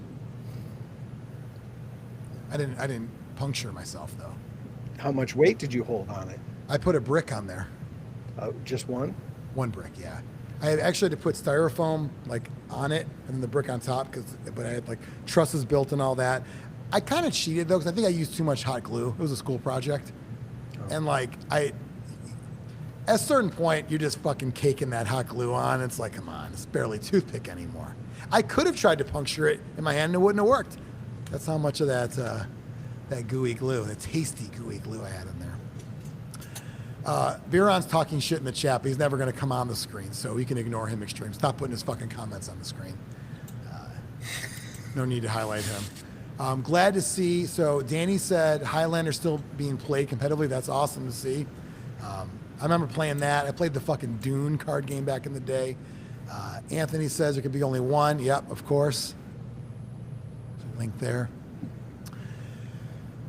Well, Jeff, thanks for coming on. And we're just gonna kind of Thank you for making time for me. Yeah, you made time for us. You got an awesome collection of toys in the back there, Champions of Death. You got some cool old school second edition shit. I like it. You're a true ambassador of the game and a fun character to have around at all times. Happy to be here. Cool. Now You let me know when Something's Hiding in the Bush second album comes out. I'm on it. Okay. Something hiding in the bushes. In the bushes. Plural. That's Plural. true. Well, yeah. Hopefully they'll be back. Take care. Another man. round. All right. See you, man. Take it easy. He's gone. Yeah. So you doing good, Brian? We're in the home stretch here. Yep. Doing great. So we, to anyone sticking with us or even just watching later on, Extreme and I had a plan if this thing flopped. Like if this was just no one's on, it's just us talking. It's like in case of emergency, break glass. And it's emergency or boredom, disinterest. Before we get into that, Extreme, I wanted to talk, you and I were talking about sports cards the other day. And so two cards I wanted to show off really quick. One is I found money in the snow and ice of this parking lot of Sun Drugs, the drugstore near me. They used to have a ton of selections of baseball cards. I found money in the ice. I was like, what is that? And I'm like cutting through it. And I was like, oh shit. I went in, and the story might be altered in my own imagination, but I'm pretty sure this is how it went. And I went in and I was trying to get the whole set of Fleer 1989 cards. Notably for one card in particular, because as a 12-year-old, 11 or 12-year-old, I think it was 11, yeah, I really wanted a card that had an error that was on the card. Like an error card was worth a lot. So I went in Extreme, I paid that money that I found, and I got the pack, and I opened it. And inside was this card right here. And this is my actual card that I got graded. It's 6. Not great, but I wanted this card because the bat says fuckface on the bottom. See that? So can you imagine how valuable to a kid if you can get a baseball card that says fuckface on it and you bought it with your own money? Like, and this is my actual card that I got from that day that I sent in to get graded. So happy about that. I do have the black box version as well. That one only got graded a 3, but this one being a 6. So I got a 6 fuckface. Not bad. Thoughts on that card, Extreme? Not bad at all. I mean, I remember that card growing up. I never had one myself. You didn't get a fuckface? I did not, no. Too bad. The other card I wanted to show off is also from '89. And what's up, Austin? Glad he's here. I was a Topps Don Russ Fleer collector. Then Upper Deck came out. And those cards were more expensive than all the other ones. So we buy them, but we didn't buy them in in the volume, the bulk that we did. I really wanted the Ken Griffey Jr. Upper Deck card. I had his rookie in all the other ones. I didn't have it in this one. And this one I actually bought off of eBay a couple of years ago. It's only an 8, but it's a card I always wanted because I was a big fan. And did you have this one? Nope. Did you want it? No. So I didn't have that one. I didn't have many of it. I mean, of course, everybody wanted it. So one of the things I did got the 1990 complete set box of Upper Deck. Mm-hmm. So the year after that card. Yep. Because I was like, oh man, Upper Deck's the best. I'm gonna get that. I left it like completely sealed until I was like 20, I think. And then I looked up how much it was worth at that time, and it was worth like half of what the retail was when I originally bought it. So I ripped it open and looked at all the cards. And so that story from you, what Keller wrote in there, unopened 89 tops. Here's the problem. Yeah, Keller, look for a fuckface. It's the best. If you can find a fuckface, it's all you need in life. There were so many people. You got to remember, in 1986, I'd say, it felt like everybody said, oh my God, I better start collecting baseball cards, because kids' dads were talking about how much shit was worth from the 50s and 60s. Mickey Mantle cards, that kind of stuff. So then everybody started hoarding cards in the 80s and 90s, and they started to mass produce them. And I remember me and my dad would collect all this stuff. To your point, Extreme, there'd be box sets in my room, unopened. The price tag from fucking Walgreens or wherever, or Woolworth or some shit, says $20, $19.99. You look up in Beckett and it's worth 10. It's disgusting and awful and horrible and childhood ruining to see how little sports cards were worth from that era. It's called the junk wax era. And I kind of love that name. Yeah, it's especially crazy. now. Like, I don't care anymore because I sold all my stuff or got rid of it, and now it's cool to me. Now that I can afford to go and buy stuff for like nothing. Well, yeah, I started to buy. I was telling you, I'm buying. There's a guy on eBay called the Team. I think his name is the Team Set Guy. That's like his eBay name. He sells for each year, mostly tops, but you pick a team like the Cubs. Give me 2007 Cubs team, $4.99. And there's like 25 cards, like, and they're all near mint, you know, it's crazy. So it's fun for that. I like to look at stats. I like to build my own fantasy team, like who would be my lineup or whatever, but there's no, I got those cards graded for sentimental reasons, because a lot of them were cards that me and my dad had, but then I bought some off eBay that I just wanted. But like, I got my Bo Jackson card with the shoulder pads graded, and I'm like, I got like a 4 or whatever, something really shitty. But then you can buy ones that are graded well. Extreme, you and I both have a Don Russ pack of cards. Fun fact with Don Russ. Yeah, Keller, I agree. Baseball stats were great for math. Like, that was huge for me. I'm trying to like explain like slugging percentage to friends, that kind of thing. I remember in 87, maybe, one of my friends goes, do you have any, it's weird how we remember this shit. I remember. He goes, do you have any Don Russ? I go, Don Russ? I don't know him. Is he good? He's like, no, man. Don Russ is the fucking name of the cards. I'm like, oh. I thought he was talking about a player. I didn't. I'm like, who the fuck is Don Russ? And then my eyes were open like, oh, Don Russ is a little higher end. A little bit more. So tops, then Fleer, then Don Russ, then Upper Deck. That was the hierarchy that I thought. And then they re-released Bowman, which I think Bowman was lower than tops. This is in my own hierarchy as a kid. Then it went Bowman, tops, Don Russ, Fleer, Don Russ, Upper Deck. Was that your same hierarchy, Extreme?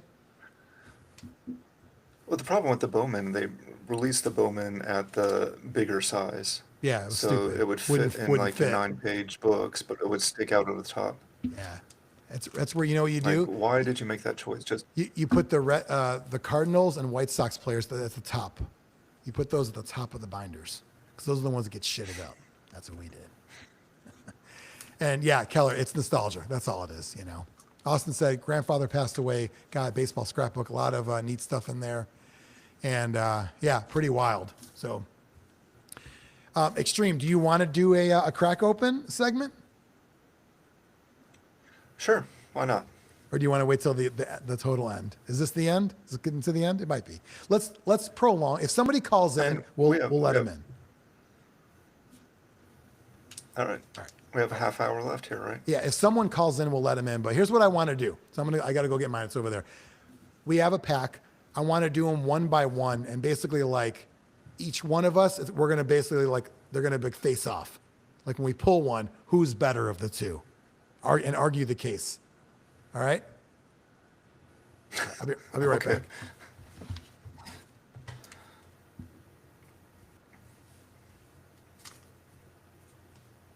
This was his idea, and he wasn't ready. So sad.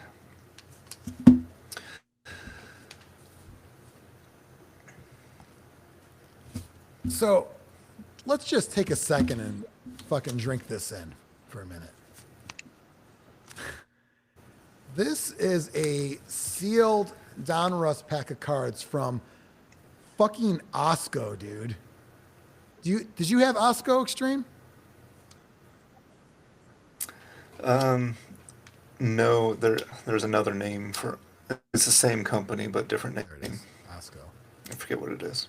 Yeah, so Osco was in the Chicago area. It was attached to Jewel, or Jewels, if you will. And it was the place where, for some reason, as a kid, you'd want to go in the toy aisle of Osco and beg your parents for shit in there, even though their selection was just total ass compared to Toys R Us or even department stores. But for some reason, like, oh, come on. It was almost like you're doing food shopping, and the only thing that can get you out of this misery that is food shopping with your parents is, hey, can I get that fucking other pose of Donatello in the toy aisle of Osco? And they had like the shittiest selection, you know, like Rocksteady with no bebop. What the fuck, you know what I mean? But that's where this came from, and this is sealed though, right? Extreme. He's got his tape over the bottom, but it's sealed, right? Yeah, as far as we know. I mean, it's been around for a long time. Did you ever try to collect the full puzzle of the puzzle pieces? The Stan Don Musial? Russ? I think they did that a few different years. I did. So the I did Stan, have. I think, was 90, right? 80. I think it's 80. I think it's this one. 89. This is 89, right? Yeah. Really? Yeah, Stan I had was the whole. 89? Yeah, I had the Stan Musial total puzzle piece. I collected it. So 89 was my, just a little before we crack this open. I started collecting in 85, but I didn't know what I was doing. And it was just kind of like a couple of random cards here and there. And even though as I was a Cubs fan, my first guy was Pete Rose. My first, I like this guy. Later on, I got into Don Mattingly a lot. That was my main guy after that. But 86 is when I started to collect the whole set. So I ended up piecemealing a whole set in 86. And I love those cards, okay? 87 had the wood border. I got bigger and more into it. 88, huge into it. 89 was probably my peak year of collecting. I had everything. I knew everything. I had all the Beckett's. My dad, we was our thing together. We'd go to baseball card shows, autographs, whatever. And then 90s kind of slowed down from there. But 89 for me was my peak year. Extreme, was that for you too? Your big collecting year, 89? So 89 was the year that I fell in love with baseball and started collecting initially. So 89 has the most special place in my heart. The 89 Tops especially, but 89 Don Russ and the other ones. Because 89 Tops had this little swerve So on I the got bottom. a lot of 89. Yeah, I still think it's the best design ever. It's such a pretty looking card. But so most of my collection that I really cared about was 89 and then 88, the stuff that was still on the shelf that I was buying at that time. Yeah, it was. But the it was 89 great. Cubs team in general, I mean. Well, so you have the 89 Cubs who won the division. That was a big deal. Huge Sandberg fan, huge Mark Grace fan, Maddox, Andre, great team. And, Keller said 89 is when cards became available. Yeah, 89 was a big deal, I think it became super mainstream to get cards. Actually, now that I'm thinking about it, 89 was the first year I bought stuff other than Tops. I don't think I ever bought Fleer or Don Russ in 88 or 87. They existed, but I don't know if they were at stores. Like you go to a local drugstore or 7-Eleven. I don't think we saw them. And that's why the Bill Ripken fuckface was such a big deal, because that was my first venture into Fleer cards. So new set of cards and fuckface on the bat. Doesn't get any better than that. So 89 was huge. And like remembering you, how all the cards look too, you know? Sorry, go ahead. Did you have much access to Leaf cards? So you know what's I'm sure funny? Killer did, but Yeah, so this is funny. Look at the back of the thing here. It says Bannockburn, Illinois. My aunt worked in Bannockburn. I remember even asking her, like, you know, where that was. So Leaf was Canadian Don Russ, and O-Pee-Chee was Canadian Tops, correct? Yep. Yeah. Okay.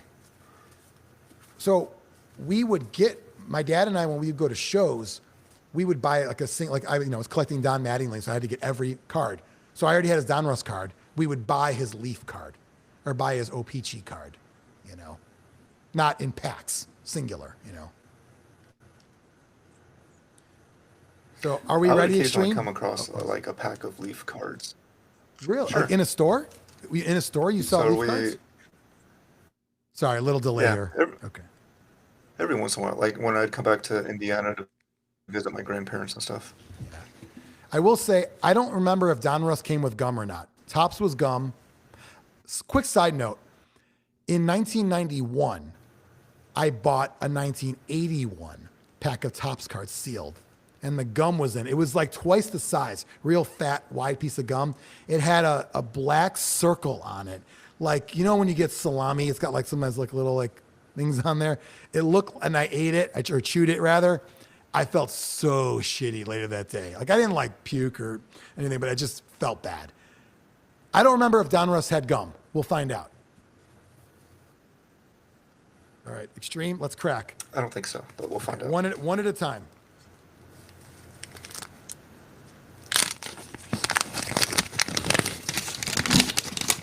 Here we go. Here's a. Yeah, Keller, Mattingly. I think it was it 89? It might have been 87. Mattingly had the record for Grand Slams. Unbelievable. His like 3-year run, or 4-year, 85, 86, 87, 88. Yeah, crazy. So good. So, all right. So we're going to go one at a time. You want to start with the puzzle piece?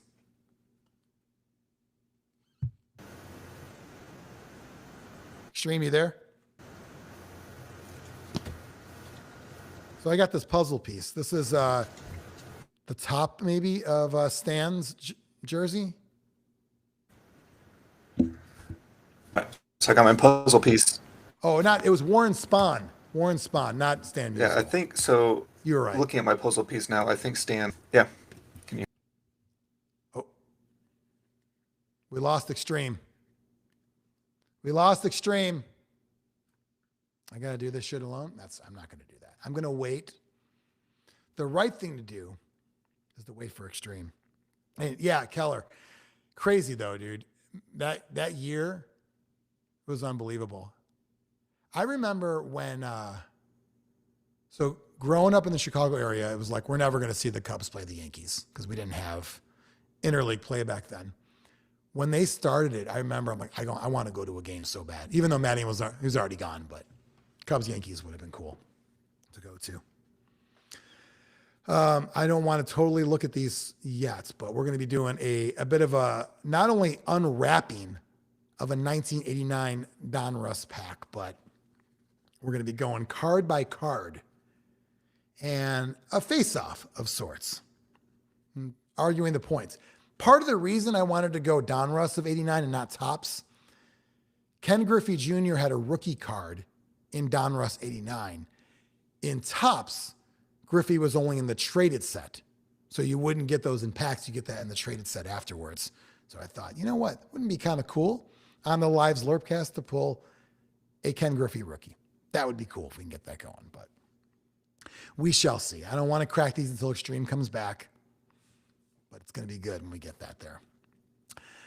If only we could have gotten a pack of Fleer. Because Fleer could, a chance at a fuckface. By the way, on that fuckface note, there was the original bat fuckface. Then they had a black box version over the fuckface. Then they had a black scribble version. They had a white scribble version.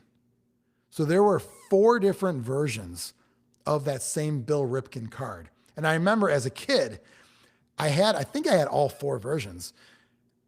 I'm looking through Beckett each month and I want to see which ones are going up and down. And it was crazy. There were times where the scratch out version was worth more than the fuckface version. And it just would like totally fluctuate like crazy. Because some of I think the actual error card that says fuckface is more widely distributed than some of the specific corrections. I think the black box version was not rare, but like a scribble was much more rare on there. So I thought that was pretty wild to see the corrected version of the error card be actually harder to get. Keller says, get the tops with Ken Griffey, Randy Johnson, Chris 90. Yeah. So 1990 was tops Griffey rookie. That wasn't in the tops traded set from 89. It was his first accessible rookie card there. Unwrapping party would be a good idea. It's crazy. But this thing, by the way, this shit was like $5. It was like $5 on Amazon and shipped in a day. Like, you can't fucking beat that stuff. Like, I go to Brian and go, hey, wouldn't it be cool to do an unboxing on the show? Yeah, it'd be cool. Cool. $5. Send one to him, one here. And it was here in less than 24 hours. It's a crazy world we live in. To buy something sealed from 36 years ago for $5 and have it arrive at your doorstep in like 12 hours. Like, how the fuck does that happen? It's like it teleported from 1989 to my doorstep in 2025. It's craziness. I don't get it. But yeah, on the card subject, they're so cheap now that it's fun just to collect. I'm buying team sets of Cubs throughout the 90s, 2000s, just having fun, looking at stats, seeing what kind of best roster I can build with those. And yeah, maybe I'll display those once I'm done talking about Blood Bowl, and I want to talk about something more interesting to me, like sports cards, I guess. I don't know. Once again, just a recap, if you want to get Blood Bowl apparel, Zlurpcast apparel, zlurpnation.com. If you want to get your hands on the Zlurpcast ball token, the ball liquor token, you can get those at charlievictorproducts.com. And you could also get those at, when you see me at Zlurpee Bowl, I'll have those there. I'm going to see if there's a way to maybe invite Extreme back in, if he's having some trouble here. One moment, please.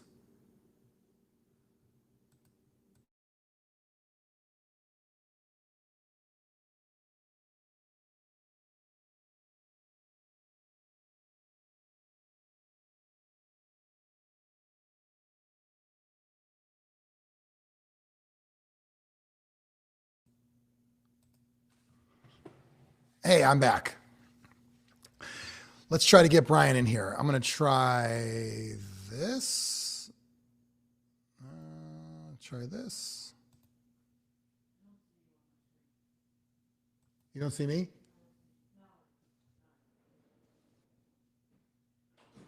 Brian?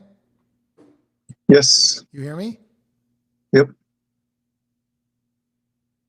I don't know if everybody hears you, though.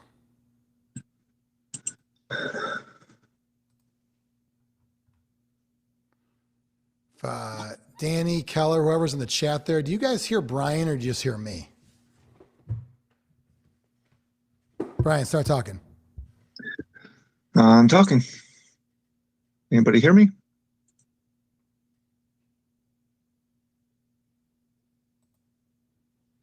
It's quite possible everybody left too. It's, right before the big finale, you got everyone all excited. And let's see.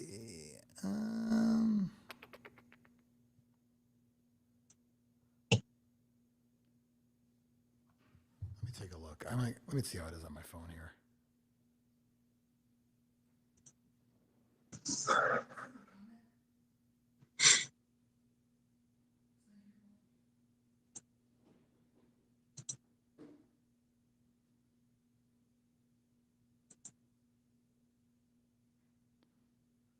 Was this not live? I'm not seeing.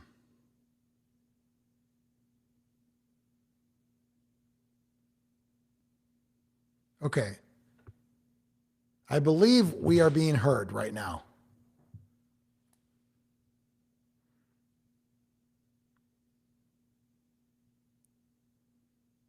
Okay, I think we're good. Heather, you hear us both? All right, Brian, let's do this. You ready? Sure. Okay. Look at that shit.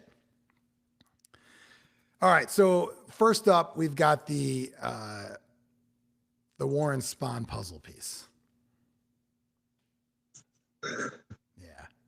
Oh, you win that round. You got his name in there. We're not going to count that one. All right. So first card up. It's like war. 1, 2, 3, go. Ooh, Ron Darling. Remember him? Yeah. I remember Ron Darling. I don't remember Rick Leach. Do I win round 1? Yes, for sure. Okay. All right. 1, 2, 3, go. Ooh. Greg. Oh, George Brett. MVP. Who's that? Palmero? Brian Harper. Oh, So- sorry. I look like Palmero from. Okay. Hey, 2 in a row for me. All right. 1, 2, 3, go. Jay Buhner, Mike Schooler. I think I got another one. Yep. Sorry, man. Side note with the Brewers, I remember I got the whole Brewers team starting lineup. They were like half price. And I remember had them all set up, Robin Yount, Paul Molitor. And then I remember had them all set up. I'm like, why the fuck do I have the Brewers on my shelf? Because as a Paulettis, we wanted a deal more than getting a deal was more important. They were half price. So, all right, ready? Yep. 1, 2, 3, go. What? Holy shit. We just got double Dirty Sanchez? What the fuck? Whoa, that's a true tie. Like in Blood Bowl, a push right there. This is a rookie, rated rookie. Don Russ did that. They always go rated rookie. Like, what's rated? I never got that. Like, what's rated rookie? Just a rookie card. He's not, yeah, double Dirty Sanchez on that one. Wow. What are the odds? All right, so I still got Extreme. You got to get a win here. You're falling behind. You ready? It's not looking good. Yeah. All right, 1, 2, 3. Ooh, Cub on Cub, Scott Sanderson, Kevin Blankenship. So tie both middle relievers. Although I remember both names. I think I remember Sanderson getting more time on the mound than. I think Scott was around longer. Yeah, that's probably what it was. He's no Paul Ossenmacher, but as a kid, I wanted an Ossenmacher jersey because it said ass. I thought that'd be kind of funny. All right, 1, 2, 3. Did we just double again? Keith Miller? What the fuck? We just got fucking Keith Millard? What is this like same seller. We have a situation going on here. Quick side note. So when Dean was working at 7-Eleven, they had I was too young to work there. So he was working there. They had the Cubs players in the bottom of the Slurpee cups in the little coins. Yeah. And the owner of that 7-Eleven would take out all the Cubs players and put in like shitty players in their place there because you could pull off the bottom and slide it back in. This is what it reminds me of right now. All right. 1, 2, 3, go. Oop. Brewer on Brewer, actually. What the hell's going on? Chuck Krim? Who do you got? Paul Mirabelli? Okay, let's go to the stats on this one. Charles Chuck Robert Krim, 88 ERA, 2.91. Not bad. 7 wins, 6 losses. So good ERA, but not a great team, I'm guessing. What do you got? So good old Paul here. It was a career 4.39 ERA, but in 88 had a 1.65 in 38 games. Okay. Yeah, let's look at games here. You know, this dude should have been better. I'm going to give you by a hair. I'll give you the win on this one. But I don't like it because these Brewers fucking suck ass. All right.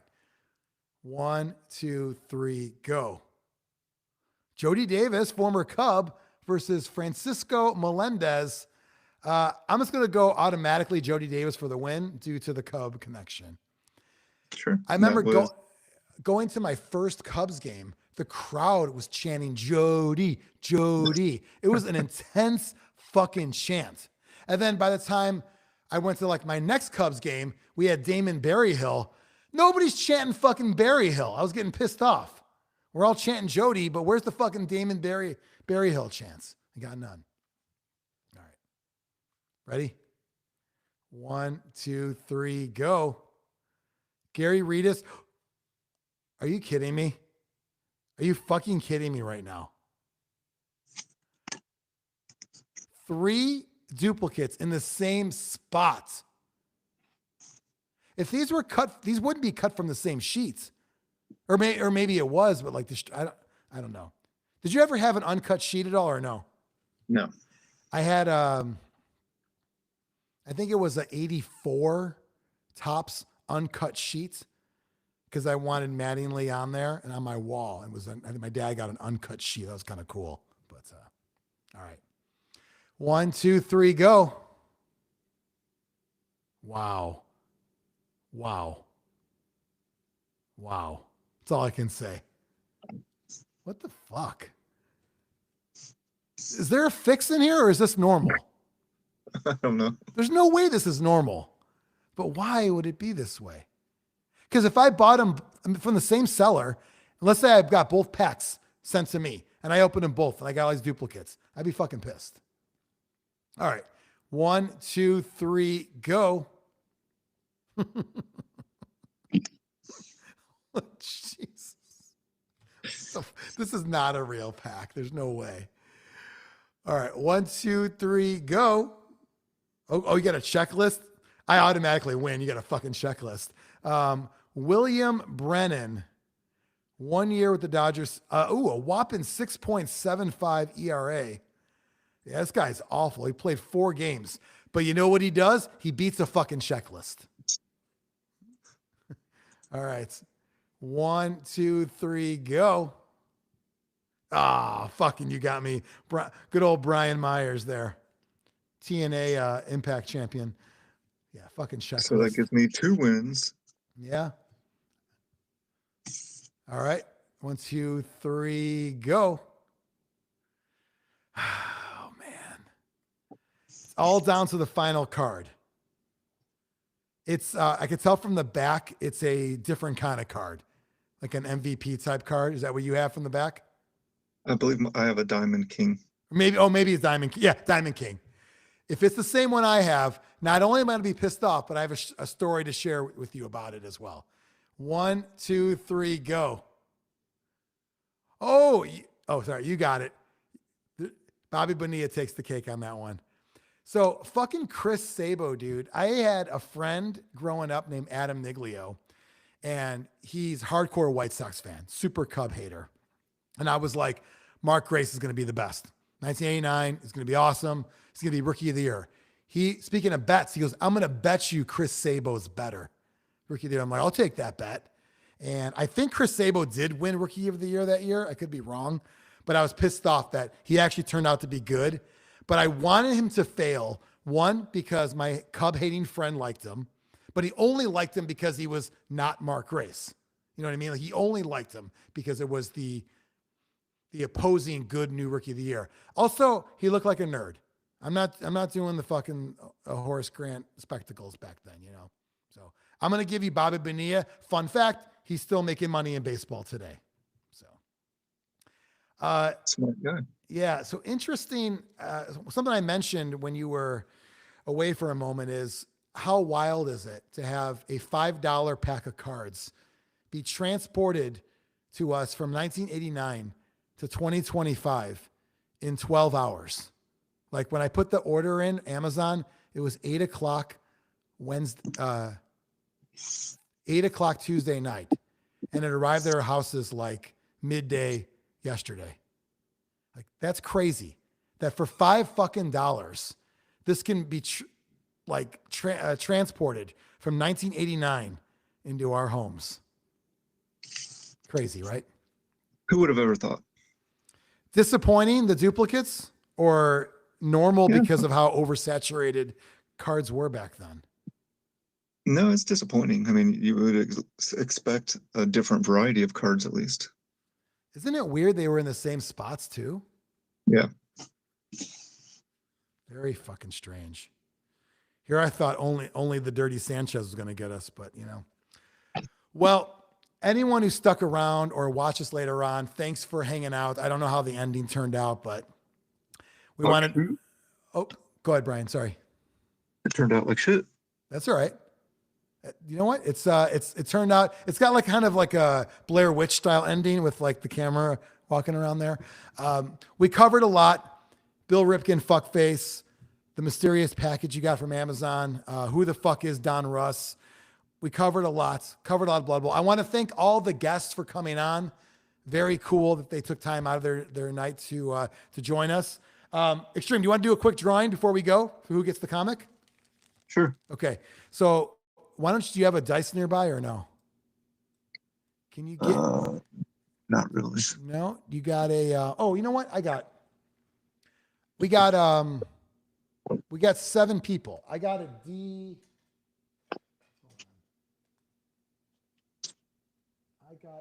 Here's a D8. All right. So I'm going to angle my, this is to see who wins. King Jira, Hungry Like a Monster, comic and coffee. And then you got to let us know how it was as well afterwards. So we're doing the drawing now. Extreme, do you have our notes nearby?